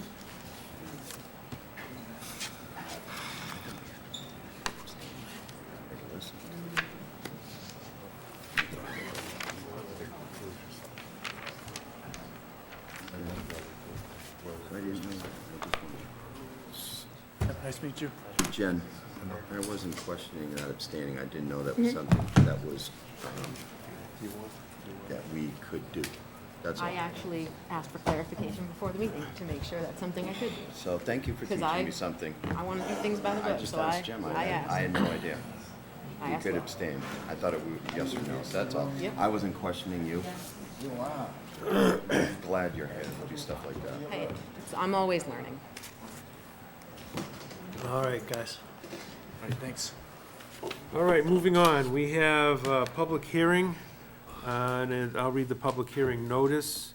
In accordance with the provisions of the Town of Carver zoning bylaw, the Carver Planning Board will hold a public hearing on July 9th, 2019, at 7 PM in the Carver Town Hall Meeting Room 1 on the application of Bayberry Dunes LLC, requesting a site plan review pursuant to sections 3100 of the Carver zoning bylaw, located at North Main Street and Lillian Way in Carver, Mass. It's Assessors Map 49, Lot 62-2, to construct 2 commercial buildings, 13,200 square feet. The proposed buildings use will be wholesale, warehouse, and distribution in the general business district. Any persons interested or wishing to be heard should appear at the time and place designated. A copy of the plan is on file at the Planning Department and may be reviewed during normal business hours. Carver Planning Board, Bruce Mackey, Chair, and the published dates, Carver Report, published dates June 21st and 28th, 2019. Mr. Chair, at this time, I'm going to excuse myself, as I'm on a...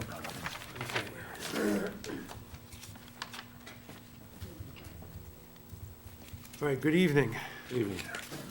My name is Bob Kroll. I'm the engineer on the job. I've worked with Duxbury Construction and the owners. I don't know if you want to state your name. David Iavano. They're the applicants. All right. Let's go back. Well, the existing site, there's nothing on it right now. It's at Main Street and Lillian Way. And the lot consists of 63,990 square feet. It drops off, there's a low point right here, but it all flows this way.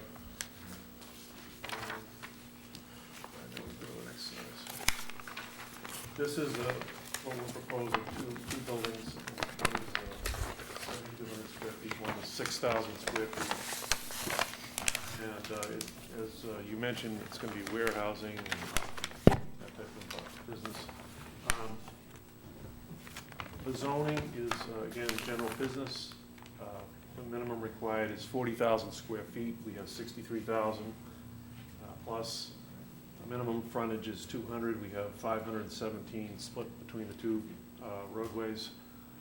Minimum front yard is 40, we have, the closest point is off of Main Street, that's 40.3, but the rest of it, off of Lillian Way, it's 46, 78, and 52 off of Main Street again.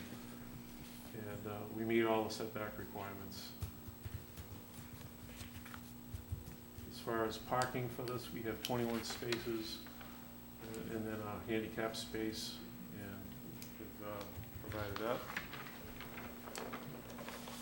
This is a blow-up of it. This shows the drainage. The drainage for the buildings go into these 2 units there.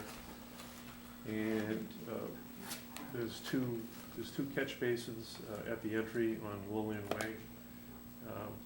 There's a grit chamber here, there's an infiltration basin on this side, and there's another smaller basin there on the surface. And there's a catch basin in the back, goes into a grit chamber and into some chambers which look like this. And they are not underneath the pavement. The septic system's up in this area, and everything's handled on site. Yeah, there is a well.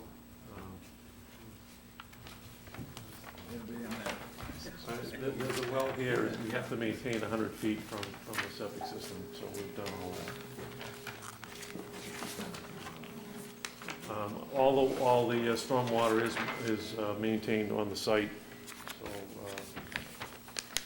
this is the septic system, and the test holes that we did, it's all good medium coarse, medium to coarse sand. That's what we're trying to do.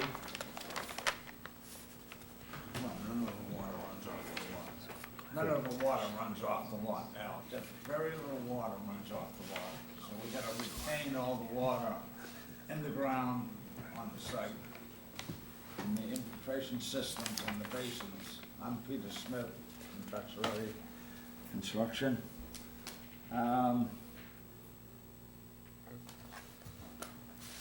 And in addition to the drainage, we'll go to the next plan, Bob.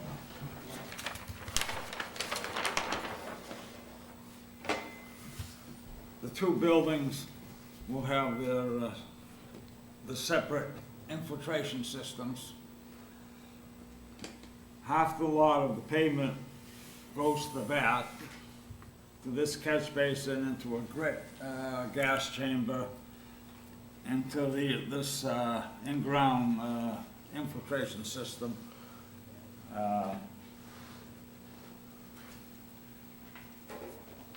Also, this area over here is going to be grass to be used as for the snow removal. And any snow that's extra will be hauled off the site. We also have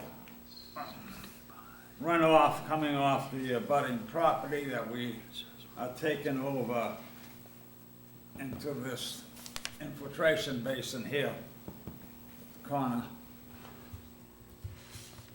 And that water goes over there existing, so we have to take care of that also.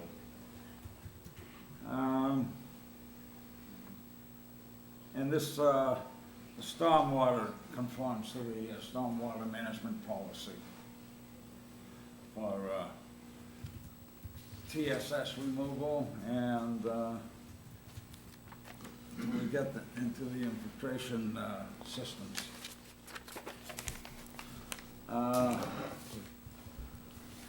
There's a minor increase in the runoff because of this paved entrance here between the roadway and the property line, like .04 for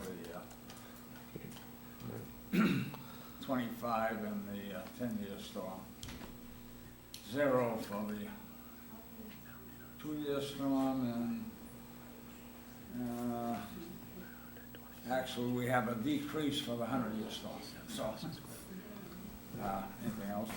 That's good. That's good. Could I just ask one quick question? Are these these would not be attached, right? Excuse me? They wouldn't be attached, or there wouldn't be a foyer or anything like that, right? These systems?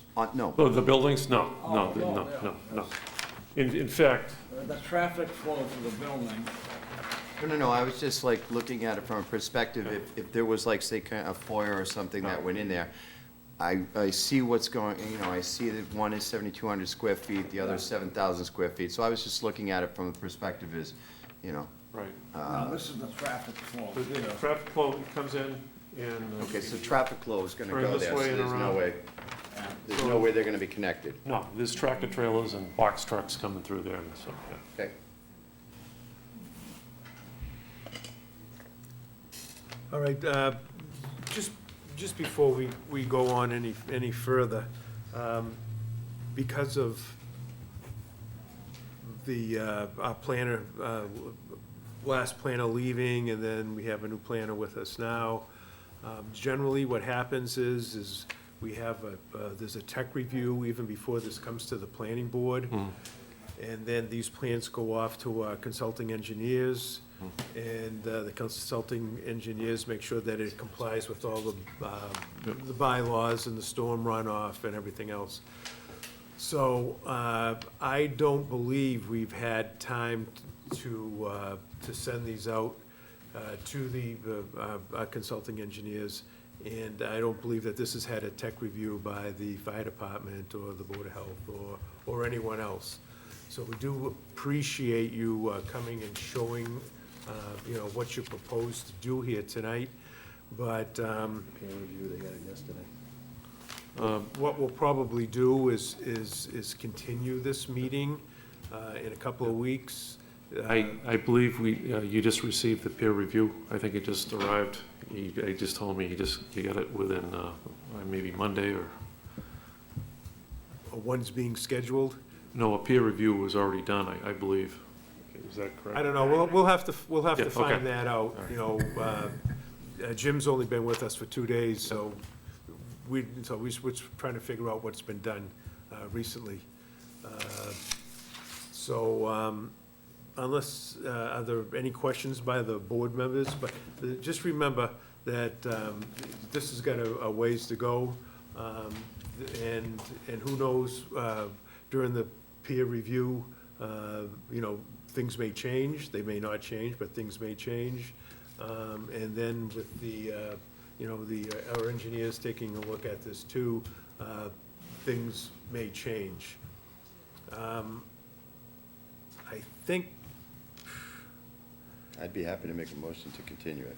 yeah, I mean, one thing that, well, I guess this will be done in the peer review, but I don't see any landscaping, and whether that'll have to be looked at, landscaping plan.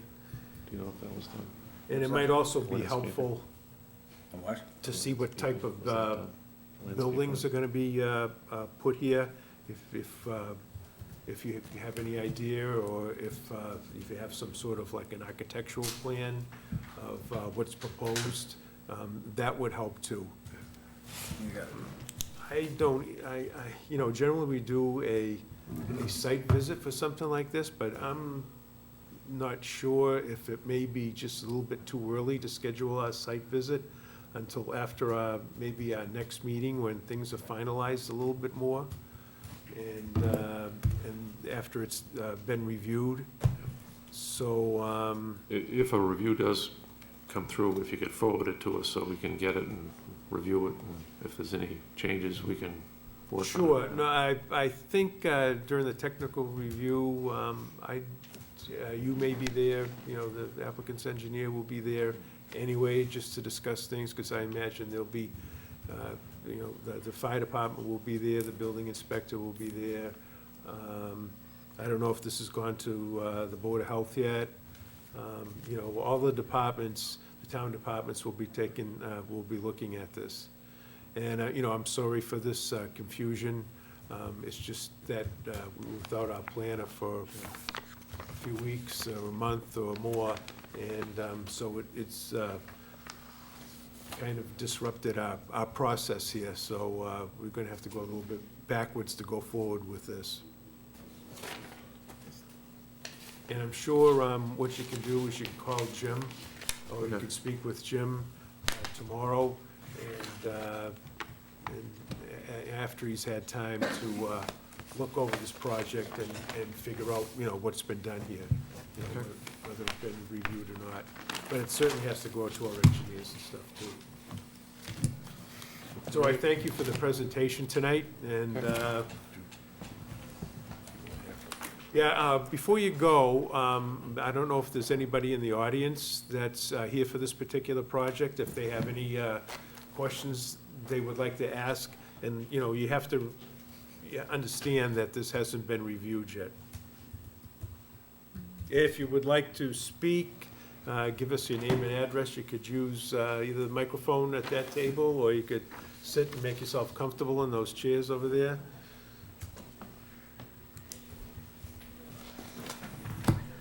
Dagmar Ryan, 14 Lillian Way. I know that property, and I just, to consider, because it's so new in the process, when you talk about landscaping, we'd appreciate some, keeping in mind the aesthetics, because it's starting to look like just building after building. So you said you already want some architectural plans. And so the septic, do you have anybody, what kind of people are coming in here? Or like somebody mentioned plumbers, electricians. Do you have any control about, oil spills or mosquito control people? I mean, how do we know who's going to rent it? And is there any kind of restriction? I think or- we'll go through the process, but like I said, it still has to be reviewed, and then we'll figure out where we go from there. I don't know, there'll be other meetings, we'll probably, look at that more closely. Yeah. We're just at the very beginnings Do right they do a now. traffic study or anything like that? I know there's Carver Glass. Is Carver Glass still going to be there? It's right in front of Carver Glass, right? It's right in front of Carver Glass. Are you using the same driveway? I'm just curious. Separate driveway. All right. Because it gets tight in that corner.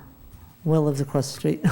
Well, with the peer review, there's also the DPW, and there's, also, other departments that take a look at this. All right. So we'll probably have more answers for those things when we proceed to the next meeting.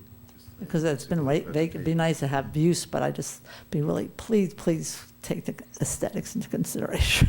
We'll try That's all I to. ask. Make it look pretty, okay? Will do. Pretty and safe. All right. Okay. Thank you. All right. Anyone else? Okay, I'll entertain a motion to continue this Make a motion. public hearing.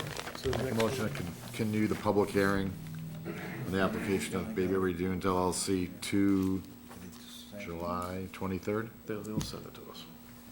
I'll call it. Was that, I've forgotten, I think it's, It's July 23rd, I'll second it. is that our next? Yep. It is, okay. So we have a motion, we have a second. Those in favor? Aye. And we have one abstention. All right, thank you very much. Okay, thank you.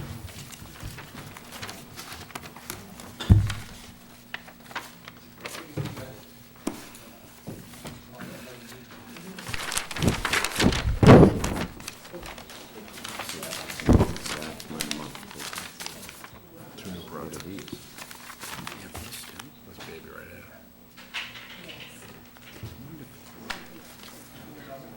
So, that's minor modifications.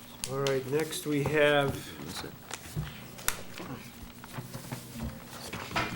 Brand new. okay. So we have another public hearing notice.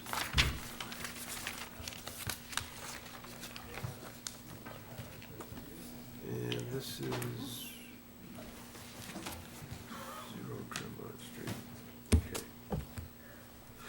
Okay, public hearing notice in accordance with the provisions of the Town of Carver zoning bylaw. The Carver Planning Board will hold a public hearing on July 9th, 2019 at 7 PM in the Carver Town Hall Meeting Room 1 on the application of Next Sun Energy LLC requesting a special permit and site plan review pursuant to sections 3100, 3580, .60 and 5300 of the zoning, Carver zoning bylaw located at 0 and 340/342 Tremont Street and 65 Wareham Street, Carver, Mass. which assesses maps 127, lots 10, 12, and 21, to allow the construction and operation of a dual-use, large ground-mounted solar photovoltaic installation, which is an LSGMSPI, and pertinent equipment and interconnection in accordance with the solar bylaw in a residential, agricultural, and industrial A district. Any persons interested in wishing to be heard should appear at the time and place designated. A copy of the plan is on file at the planning department and may be reviewed during normal business hours. Carver Planning Board, Bruce Mackey, Chair. Carver Reporter, published dates June 21st and 28th of 2019. So good evening, Sarah. Good evening, everyone. Thank you for having us. For the record, Sarah Stearns from Beals and Thomas, and with me is Ian Ward, who is a local agricultural consultant. We are here tonight to talk about the Tremont Street dual-use agricultural solar project. I know this board has heard dual-use projects in the past, or a project anyway, in the past, so you're probably a little bit familiar with the program known as the SMART program in Massachusetts. I thought tonight, since it's our first hearing, I'd just kind of give an overview and help you get a lay of the land and see the area that we're talking about, kind of give a broad strokes discussion of the project, and hopefully schedule a site visit prior to our next hearing. So certainly we're here to answer any questions. Unfortunately, the representative from Nexsun, the proponent, was unable to join us tonight, so any specific questions regarding the technicalities of the solar array itself, Ian and I could do our best, but probably better to wait for Adam Schumacher to join us either at the site visit or at the subsequent hearings. So Sarah, this hasn't been reviewed by any of the town departments yet, or anything? So we filed at a little bit of a difficult time without staff present. Jim, nice to meet you. Welcome to Carver. So we filed after Stephen left, but before Jim joined us. So typically we would have had a TRC prior to this hearing, which obviously we did not, but we proactively reached out to Carver Fire and received a memo from Jesse Boyle. And we also reached out through Jill in the planning office to Fuss and O'Neill, and we did receive a preliminary memo back from Andy Glines of Fuss and O'Neill already as well. And I can provide you, I think Jill was copied on both of those, but I can certainly provide that to Jim this week as well, just so you have it for the file. Jesse has also taken a ride out to the site, looked at the access roads. These projects are going to be a little bit different from the conventional solar projects that we've talked about in the past, because in many or all cases, access roads are in place because the array is proposed on the cranberry bogs themselves. So they're already a network of agricultural roads surrounding these areas. So for the most part, Carver Fire has been appeased, if not pleased, with the access for this project, with a couple of notes about tree trimming and the addition of gravel where soft sand exists, but really nothing much more significant than that in terms of access. So we're not designing any new roadways or turnarounds or anything like that like we have in the past for kind of more conventional projects. So that was kind of the focus. And then Jesse also provided a memo on the battery storage component similar to what he's provided to the board for other projects. And again, I'll provide that via email to Jim so he has it and can distribute that.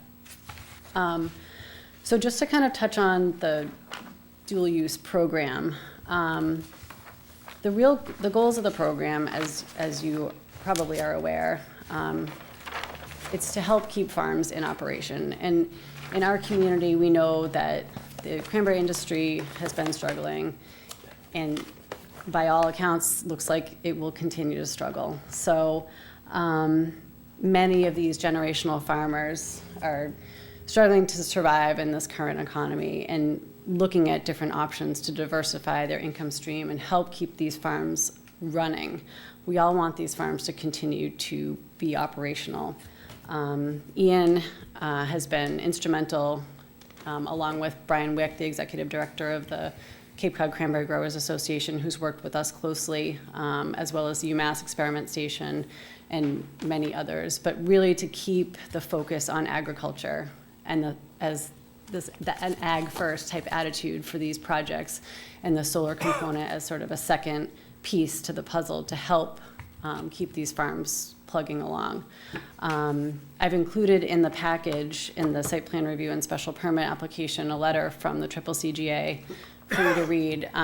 Brian is a very eloquent writer and did a really good job, better than I'm going to do tonight, definitely, in describing this. But if you have a chance, I would recommend reading that in your application package, because he really summarized it nicely from the cranberry grower's perspective.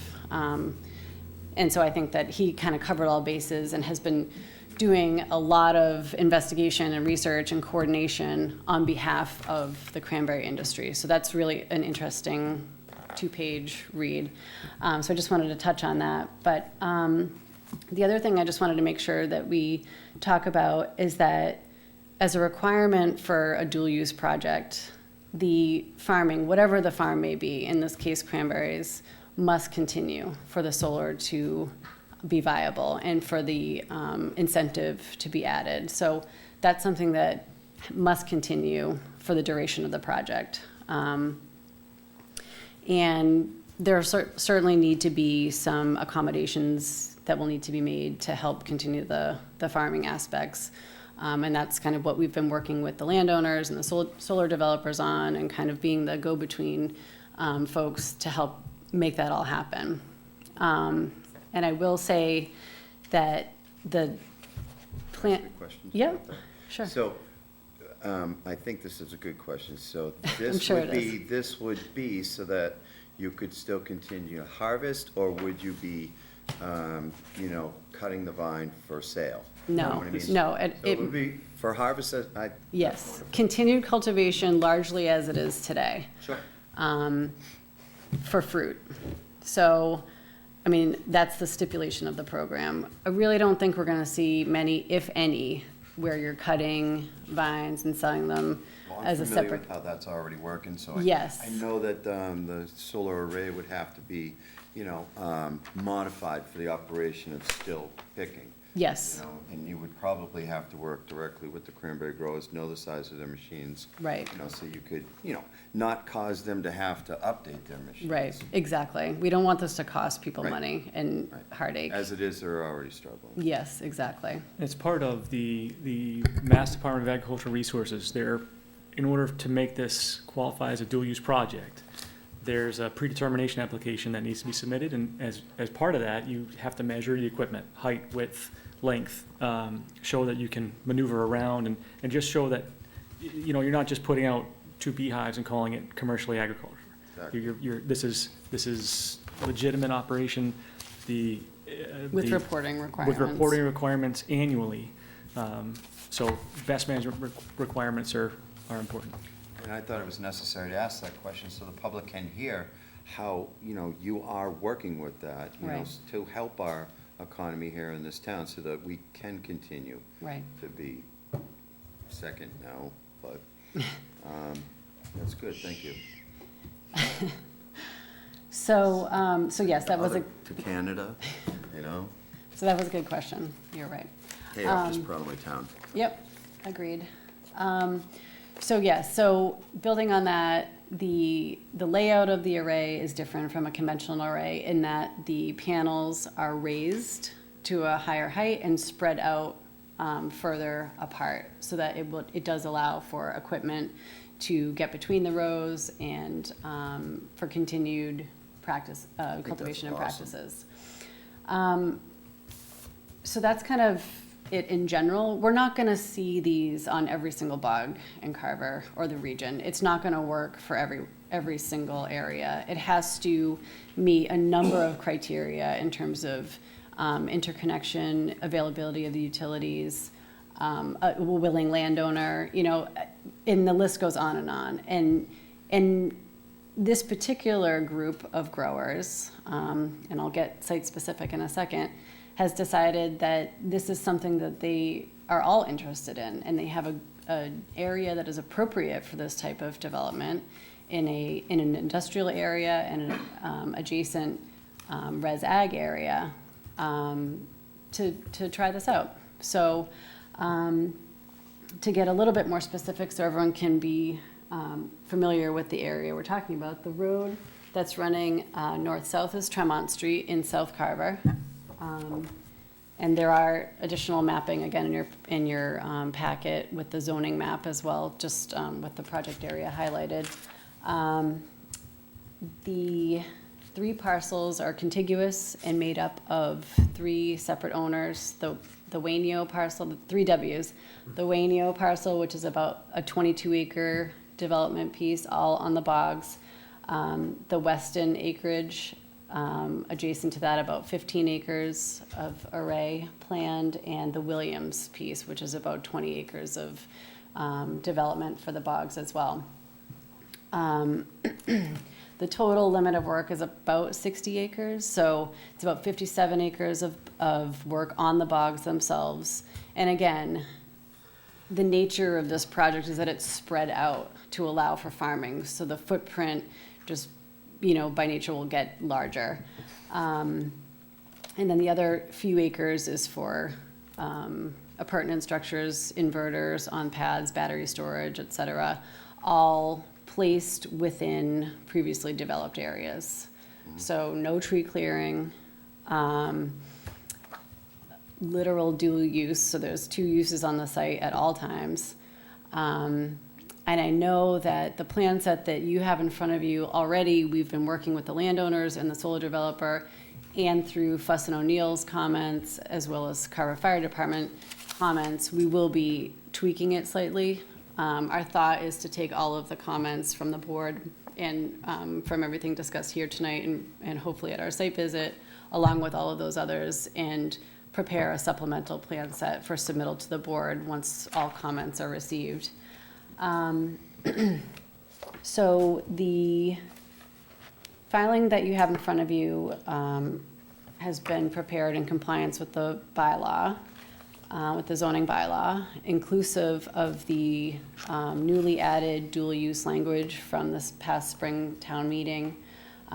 We've included abutter affidavits regarding willingness to waive the typical 200-foot setback requirement for dual use to 25 feet or 12.5 feet, depending on what the adjacent use is. I should note, in this area of town, as most of us are familiar with, the adjacent land uses are significant acres of wetlands across Tremont Street, so there's no residential abutters that way. South of the development, again, a massive wetland system, non-buildable, no residential abutters. Additional acreage owned by other cranberry growers, so more agricultural land, and then industrial use. So it's surrounded by appropriate use, not any residential areas. So talked about Fuss and O'Neill, and we can kind of touch on that. We do, on one of the sheets of the plan set, show a solid fence with vegetative screening along Tremont Street for the board's review and comment. And really, that's the only piece of the project that's visible from any public area. The western piece, and I'll just get up, hopefully you can still hear me, but the western portion of the project, as along Tremont Street, is accessed here. This entire realm of the project is not visible in any way from Tremont Street or any of these adjacent areas. This is the Berry Guys farm stand here, and these bogs behind it are the Wainio piece. And then behind it, this is the larger Williams owned piece, but the hatched area is the area of proposed work. So we're not showing solar array on any of the Williams piece other than this area. So you can kind of see the surrounding land uses which again, make this really an appropriate area for this type of project, which is one of the criteria I was alluding to earlier that really needs to be checked off for a successful project under the dual use program. Again, very little site work. Fuss and O'Neill had very few comments regarding that, as you would imagine, really just limited to some follow-up prior to issuance of building permit, checking off some of the required utility connection type documentation and that sort of thing. That's a little bit premature in the project at this point. But really, that's about it. Can you think of anything else that we should touch on?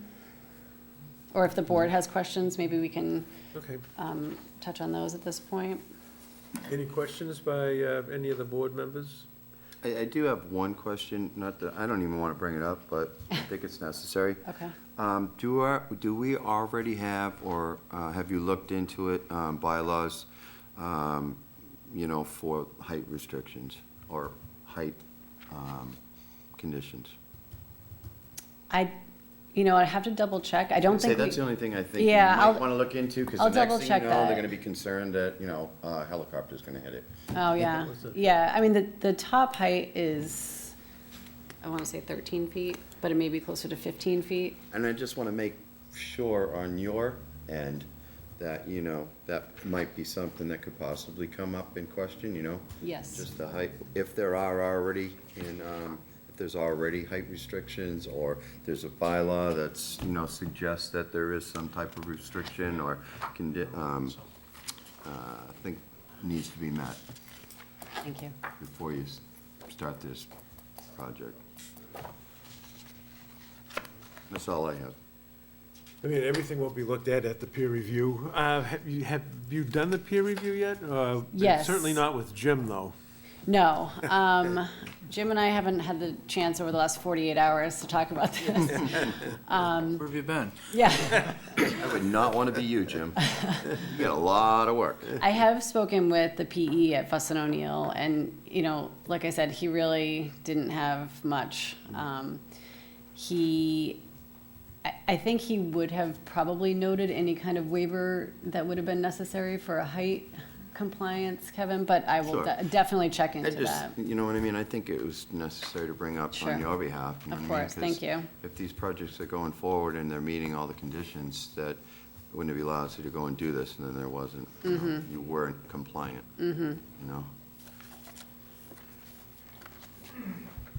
Any other questions by any other board members at this time? I'm good for now, If Mr. there, you got to realize that we'll do a site visit somewhere in the future. We will have another meeting after everybody has looked at it, especially Jim has taken a look at this. And so, all right, seeing none, is there anybody in the audience that has anything to say?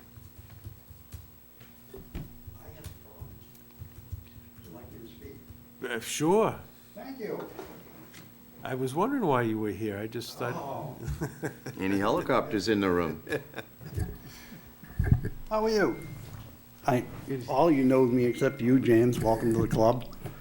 I hope you're from Marymount. Just state your name for the public. James Dayhill, 43 Miles Tannis Drive, Carver, Mass. We're the abutter. And this project started maybe 9 months ago. And the gentleman behind me said to me, came by to me and said, hey, we're going to put solar in here. Do you have a problem with it? They're not going to put it behind you. They're going to put it out back. And at the time, I didn't think anything of it because of the way it was approached to me. It was the end of it. They went before Concom, and a week before that, they gave me a set of maps. And I looked at it, and I said, whoa, whoa, whoa, whoa, whoa. We got a problem here, okay? And after the meeting, next year gave me their card. And I said, we need to talk about this. I called Nexon, and got no response. So they gave you the letter on the notice, and it says, if you have a problem with this, call this. And on that phone number was Mrs. Stern's number. And I called her, and I left a message with her secretary and her voicemail. No call back. So then I approached the grower, and I didn't want to do that because I said, listen, I got a problem with this. I wish somebody would talk to me about this. And they started yelling at me. And I said, I'm not going to deal with this. I'm sorry. I'm trying to work with you people, try to make things work and understand what's going on here. And it just got out of hand. So finally, I got a call from Montana. The next son operator, the guys in charge there, said, I'm in Montana, I'm on vacation, I'll see you when I come back. Okay, fine. I left it at that. He came in with the gentleman that was sitting here before, and I tried to explain to him my problem with the situation. I've been here 30 years. I've had the business here. I'm not in the cranberry business. I'm in the helicopter business. I chose this year not to service the cranberry industry because they're going out of business. And it's going to get worse and worse and worse and worse. And I didn't want to chase the money and stuff like that. I chose not to do it. I'm in the helicopter business. I do other things other than what we're doing. So when I saw the plans and they gave it to me, I said, whoa, I had a problem with it. I wish somebody would talk to me over it. And he came in, he brought that gentleman there, and I was getting nowhere with him. And I said, please come with me another day by yourself. He came with me. I put him in the helicopter, I brought him up, I flew over a solar panel at 1,000 feet. I thought he was going to turn purple on me. And I tried to show him the problem I have coming into land over this, because I have to make an approach over the bog, and it's not a safe environment. Common sense and safety is thrown out the window here. Unbelievable.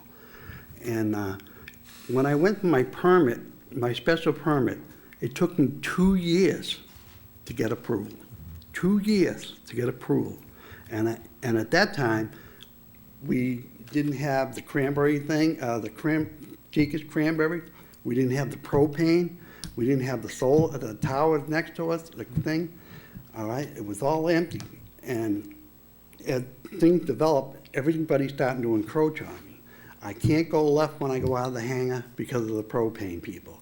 I can't go right out of the hangar because of the cell tower and a concrete plant, and I can go straight. And there's an operation in between there. It's a safety issue with me. So what do you feel, that the solar panels will fly off the, or what? No. There's all kinds of concern. The reason they asked me to give them what the qualifications for a heliport. And at the time when they asked me, and they didn't ask me, I didn't have the new plans that they had from the FAA. What they do is they consider an approach into a thing which is safe. If you have an emergency situation, you have to put it down. You got a safe environment to do it. And, you know, my problem with the thing is they're putting 20 acres of a electrical field. That if I had a problem and had to put it down there, I would die. I wouldn't survive. I'd get killed. Okay? And I try to explain it to next son. And I brought him out and I showed him what I had to do. And I said, you know, you need to give me some room here. And so this specifically impacts your approach, is what you're trying to say? Right. Okay. I just wanted to understand your major concern. My major concern, okay? And I try to show him, I said, maybe we can work something out. I can move up to the airport. I took Stephen, we all know Stephen Cole, up to the airport. And I said, listen, with this thing, I said, listen, I might have to move up here. You know, this is going to impact my business. It's going to put me out of business. And we went through the airport and what it has to entail and stuff like that. And I said, okay, you know, maybe I can work, I try with Neton to make it work, that if they gave me a little extra property, I could sell it and I'd move up to the airport and get out of everybody's way. They think I'm strong-arming them. I have nothing to do with the pot people. You guys zone me for pot. And I've had so many people come in here for marijuana. And even last Wednesday they came in. And people have approached me and stuff like that. And I said, I have nothing to do with that. I don't have nothing to do with this. I said, but I will, you know, that whole zone is zoned for marijuana. Everybody thinks they're gonna get rich in marijuana, but, okay. So now it's the approach and the concern for No, marijuana. no. No, I just want to No, understand where you're coming from. My thing is the approach into there. It's not a safe, it's not a safe environment. I'm a former FAA safety counselor. Right. All right?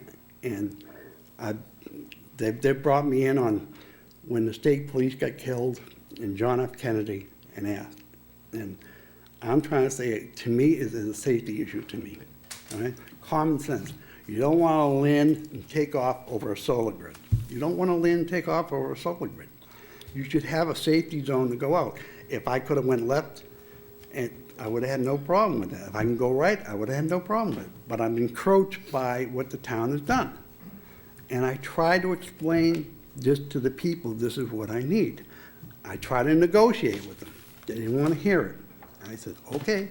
So I have plans from the FAA out of Fort Worth, Texas, not the Boston FSDO. The Boston FSDO has nothing to do with helicopters. Helicopters are based out of Fort Worth, Texas, called F1. They sent me some plans. I showed them the plans. All I want is this safety buffer. That's all I want. And then they started, the kid came over here and said they had put solar around the airport up at the end of the runway.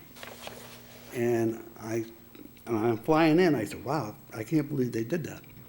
And he said, well, the FAA had no problem with it. I said, well, who'd you talk to from the FAA? He said, oh, I didn't talk to anybody. I talked to the airport manager. I said, okay. I called the airport manager. I said, did they have a problem with it? He goes, oh yeah, they had all kinds of problems with it. They did site reviews, they came in with things. They wouldn't let them put it on one end of the runway because of the nav, the radio navigation's coming in here. They came in, they wanted to see the angle of what it is so it doesn't blind the airport and coming in. All right.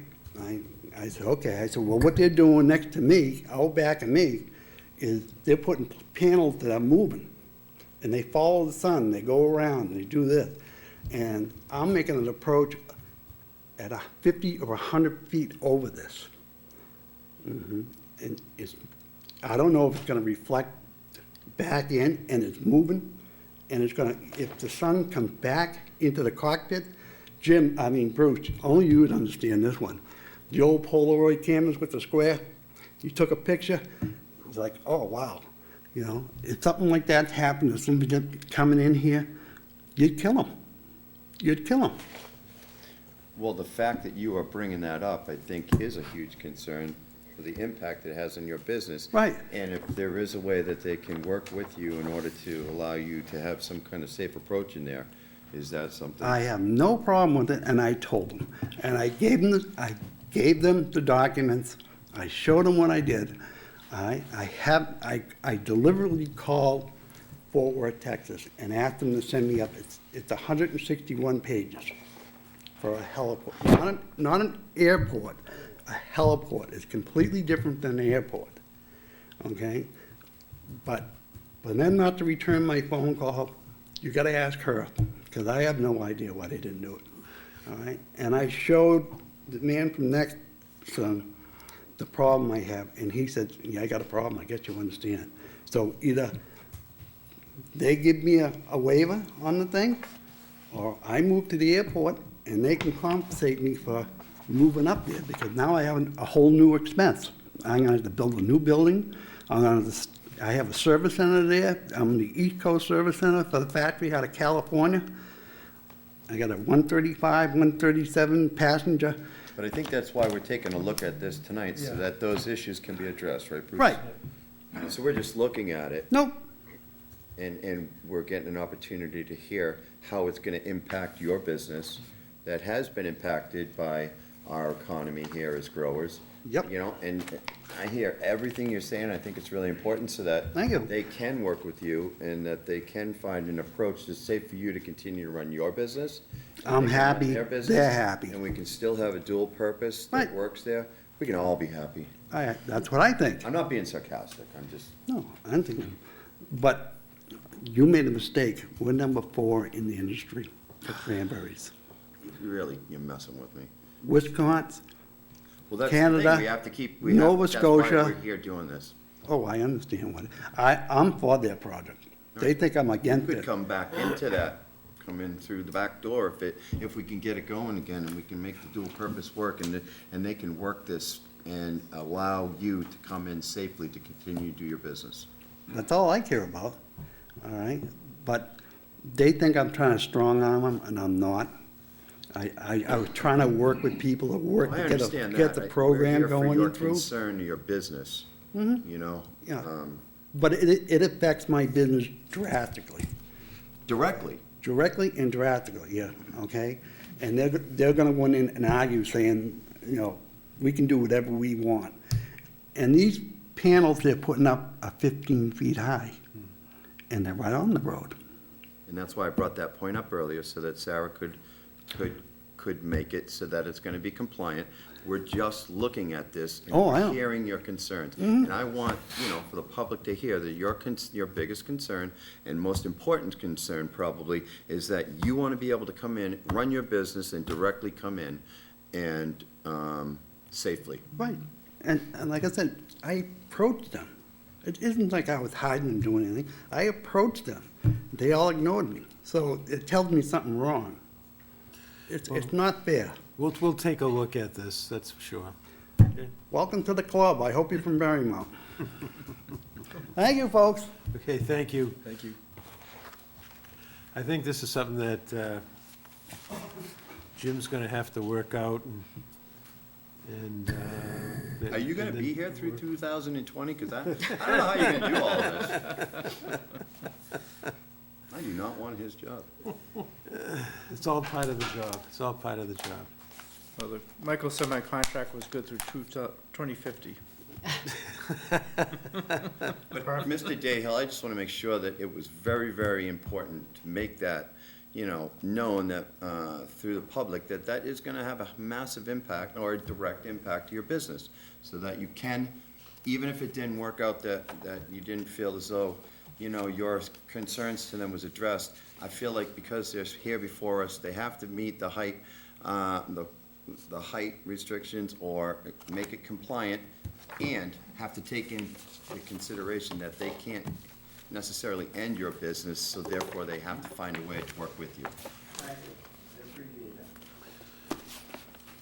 All right, so I guess we're gonna, have you taken any of this into consideration, or have you looked at this, or?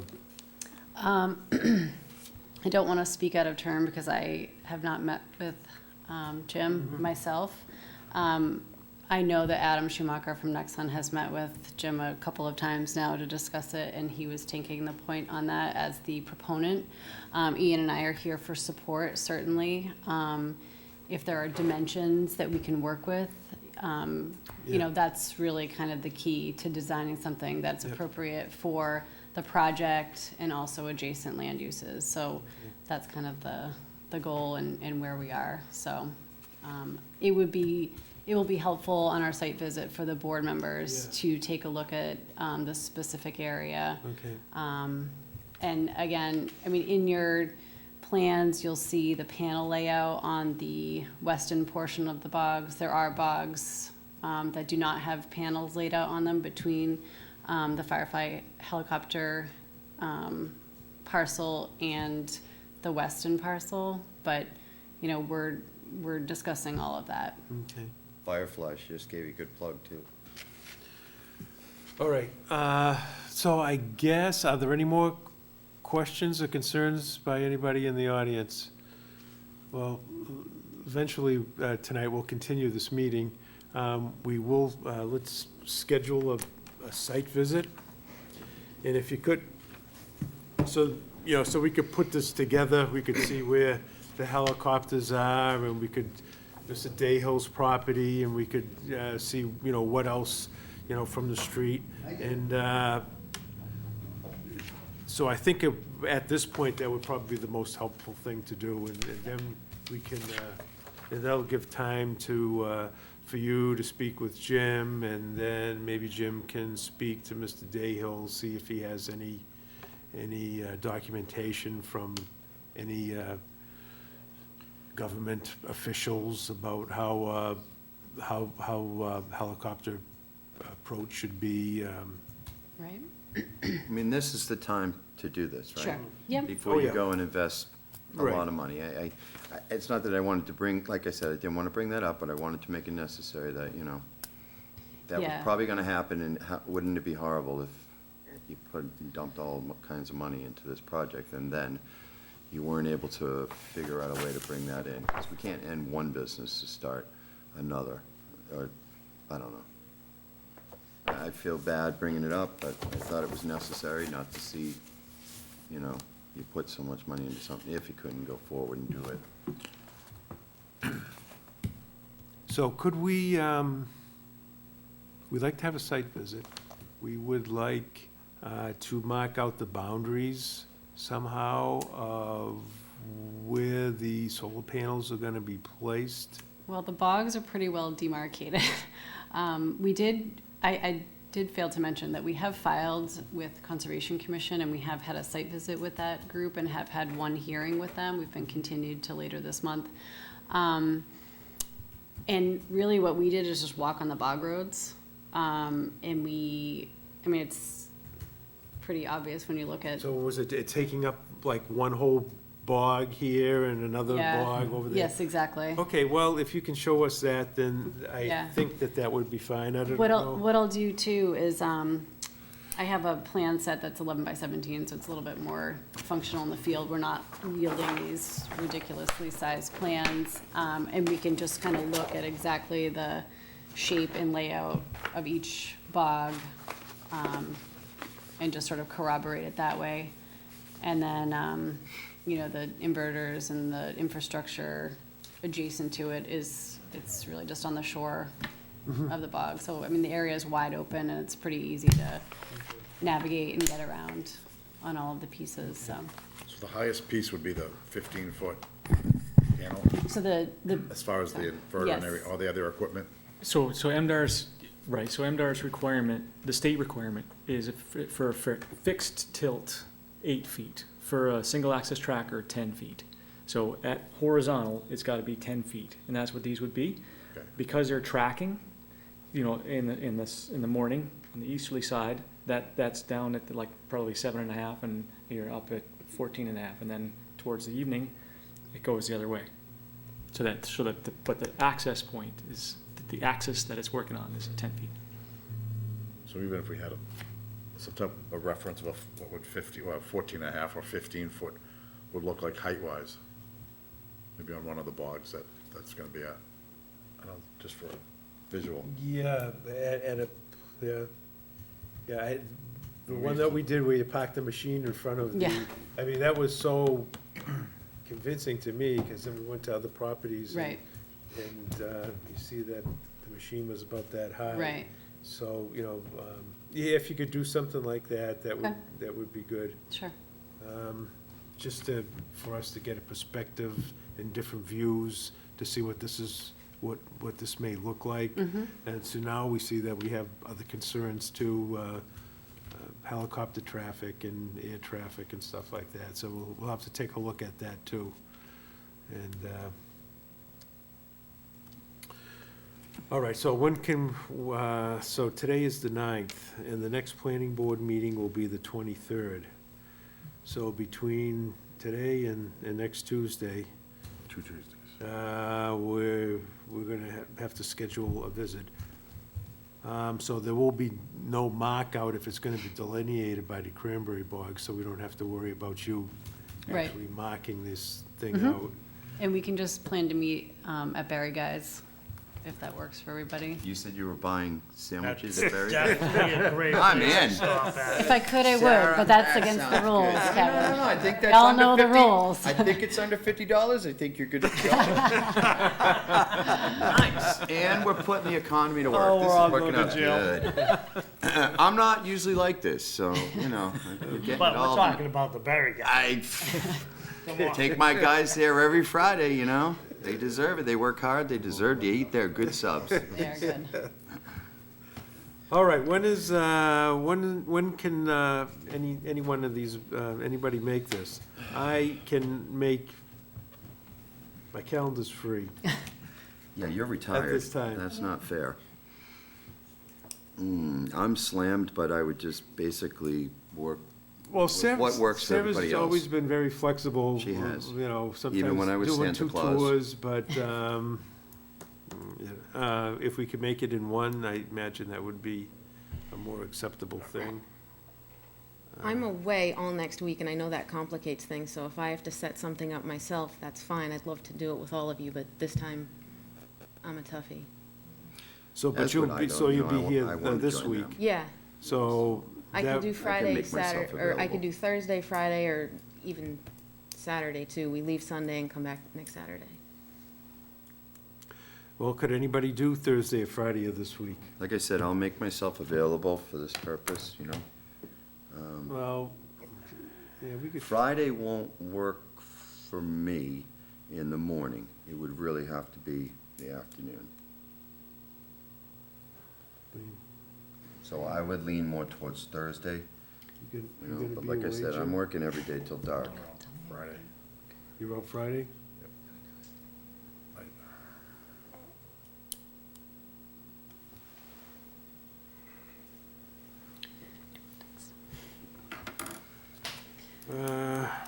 I am available Thursday, for most of the day, after like 11:30 or 12, if that helps anyone. I know everyone's schedules are crazy. If we have to do it in 2 separate visits, we can. How about Thursday evening? Would that be better for you in the evening? Yes, Thursday evening, yes. Thursday evening?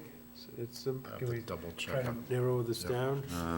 My, Thursday I'll make myself available, evening? but yeah. Thursday evening? Don't even look. There's- Well, if it's just, we can. You we- guys set a time, and if I can squeeze there, I'll Yeah, be yeah, there, because yeah. that might, Other than, yeah. you know, we can. Thursday is the 18th. I think the 11th. Oh, this Thursday. I don't even know what's going on this month, 14 really. more I'm weeks. slammed. Thursday you is the gonna 11th, plan to like join as us? in Yeah. 2 days? Yeah, Yeah. I yeah, guess so. yeah. Okay, We don't really have to do any prep work majorly, so we can do it as soon as. so I So what could- time Thursday evening would you be able to do this, gentlemen? I'll leave it up to them. I'll make myself available at As their- will I. Are you around, Jim? Jim Hoffman? No, No, okay. Not Thursday? Thursday evening. Oh, not Thursday evening. How about anyone on Saturday? No way. I could do Saturday, but, you know, also we have to include Jim too. Okay. And I don't know what his schedule is. I don't know if he want to be down here on We Saturday. work weekends in Carver, Jim. You'll still be here, right? This is, I know We'll that. still be here, but Saturday, we already have a commitment. Yeah. Okay. We'll be out Usually watching works whales. for most of it, but majority, I could try to, I can do Sunday morning too, if that works for anybody. Can you? if Thursday works for the majority of you Never guys, mind. why don't you- and then Will and I could figure something else out. So I'll show up anytime that it's pouring out? Yeah, that sounds Would, awesome. would you be able to do Thursday, Jim? Yeah, Thursday's good. No,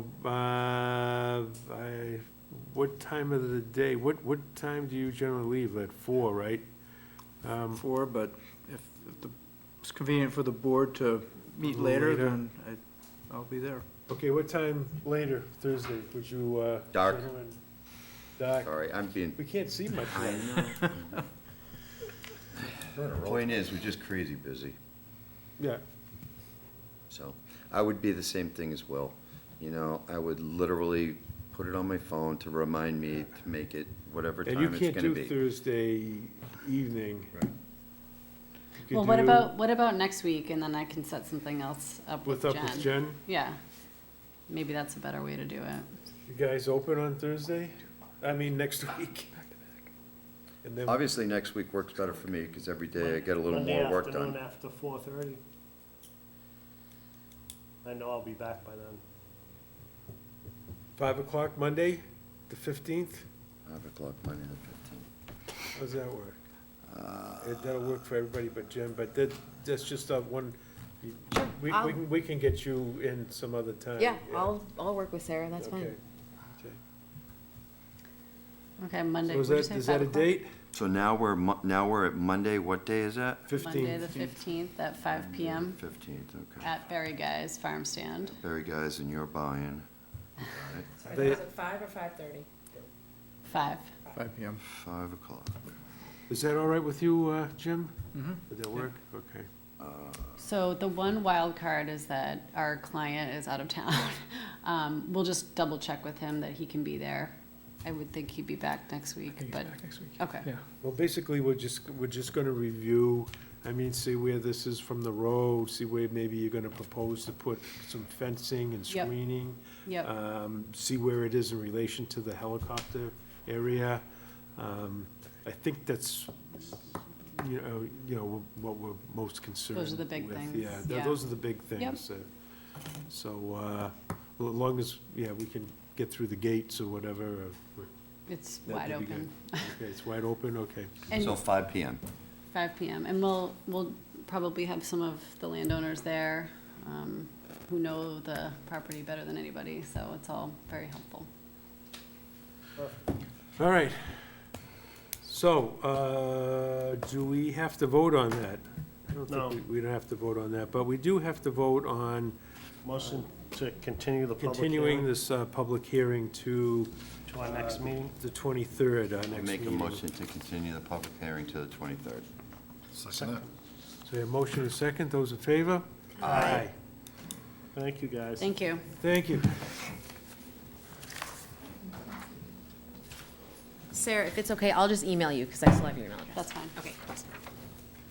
Well, if you want me to join you at your visit, Okay. I'll be happy to join you there. Provided thank you. I'll send you the testimonial memo. Jen. Carver Fire. When are you gonna do yours? Okay? When are you doing yours? Do you know? Whenever. I can do anytime Thursday, Friday, or Saturday. If you get a date, just send me an email too. What do you want to do? Whatever works. I'm not sure. I gotta double check on Monday, but maybe I could. Thank you. If I can't do Monday, let me know, because I'm wide open. We Whatever also works. had the Rochester Road one as well. Check Whatever you your guys calendar. decide, just let me know. Oh, yeah, address. Just want to wait. We're meeting at, so the Barry guys, everybody knows where that is except for you, because you're new in town. But, Michael pointed it out. He said they make good sandwiches. Best. Yeah, they do. Provided by Beals and Thomas. Even better. It's really a little stand. She's not kidding. The address is in the fire. Before you go, Sarah, I don't know if you may want to, our next, on our agenda was for an application on 60 Rochester Road for, that was a site plan review for solar photovoltaic installation. So, I know Jim and I spoke with you this morning about that, and maybe Jim could tell us what we decided to do with that. Right, so there was a request to continue it, but because there was not a public hearing opened on it, you can't really continue it. Right. Continue it. So the applicant agreed to withdraw without prejudice, and then they'll resubmit the application. The checks that they submitted with that for the peer review and administrative fees, we would just hold those, and then the applicant would just pay for a new public hearing notification in the paper and then mailing to the butters. Perfect. I don't know if the board has to vote on that or not, but that's up to the board. So they're going to withdraw, So they will withdraw their current application, and then once they have the. With or without prejudice? Without prejudice. Without prejudice. Right, so, Okay. and then, I guess the only thing we would need from the applicant would be just a letter requesting the withdrawal without prejudice. Okay. Okay, I'll get that to you tomorrow. Okay, excellent. Thank that you. way- Hopefully, we'll be back with that very some soon. point. Okay. Yep. Okay, thank you, Sarah. Thank you all. Thank you all. We'll see you Monday evening. Okay. Next on the agenda is, it says administrative, Jack Williams, High Street, an extension on a special permit. Back again. Yes. You were the first and last. Oh, no, you weren't. You were the second last. Yes, I'm here to ask for an extension on the subdivision known as Gilbert Estates, I'm sorry, up on High Street. Oh, I remember when we did that. That Yes. was about 2 years ago? That's correct. Well, that's why I'm here looking for an extension, is I finally get my financing in place and I want to get going. Okay, and so the permit has run out? It has run out. I think it was the end of April that it ran out. So, Mr. Chair, just a little background for full disclosure. When Jack was coming in with his previous permits, I talked to him about this, and knowing that, March, his application was gonna expire, I did mention to him in the previous past, we've had extended people's permits because of the depression, or the recession, however it hitches all. On that, and I advised him to come in and to apply for a administrative extension upon that, just so that way, it was all checks and balances. And we've done it in the past, we've done it for quite a few projects. The state allowed us to do that, they put that out there because of the economic times that we went through, and Jack came in the next day and did that. So, just for full disclosure, that's what we had talked about. Nothing's changed with the plan whatsoever. So, Everything's the same, yep. Same plan. And those lots still comply with the? Yes, they do. Yeah, It's it's still acre a and a half or conservation whatever, subdivision. Okay, Yeah, conservation. it's a conservation subdivision. It's about 22 acres. We're gonna use about 6 acres of the 22, and then the rest of them are gonna, actually, I think it's 8 acres. But the remaining land will be in conservation restriction on it. Okay. There's one lot, there's gonna be 10 lots total. One lot is gonna be saved for affordable under the town's bylaw. Okay. All right. so Mr. Chair, I make a motion to approve the extension of the special permit and definitive subdivision plan for Jack Williams on the Gilbert Estates and Elling Street and off High Street. I'll second it. Jim will take that one. So we have a motion and a second for the discussion.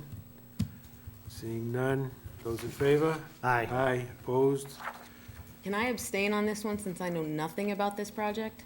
Yes, you Is can. this a place I can? Sure, Okay, I know nothing. sure. I know nothing. I You know a lot. I retract that statement. Well, this- Retract the statement, you this- know nothing? Well, this one. Yes, Wow, I that's, retract I the feel really statement, I bad. know nothing. Thanks, Jack. Yeah. Thank you very Okay, much. thank you. Thank you. All right, planning board member notes. Anybody have anything that they want to say? Just really happy to see that we have a new planner on board. Look forward to working with Jim. As you saw, a little sample tonight. We have a lot going on in a very A small lot of little sample. town. So, other than that, I'm happy to have you on board, and I look forward to that, and I look forward to the Berry guys with you. They're gonna really enjoy a special treat from Carver. They got every kind of stuff you Yeah, could possibly ask for. And they custom make them for you, right, Will? Yes, they do. Anyone else have anything they can contribute? Well, speaking, you can go. Just welcome aboard. Yeah. As Or to work as with I- you and I just want to say, jumping on the food train, I think the first sign permit that I was a part of when I joined the board was for fresh and friendly seafood. And they finally opened up after, I don't know, the better part of a year. Yes. Is fresh and friendly seafood here in Carver? Yeah, it was the first sign permit that came before us when I was a member, and it was down on Tremont, or no, on Main Street in the same plaza as the Little Red Smokehouse.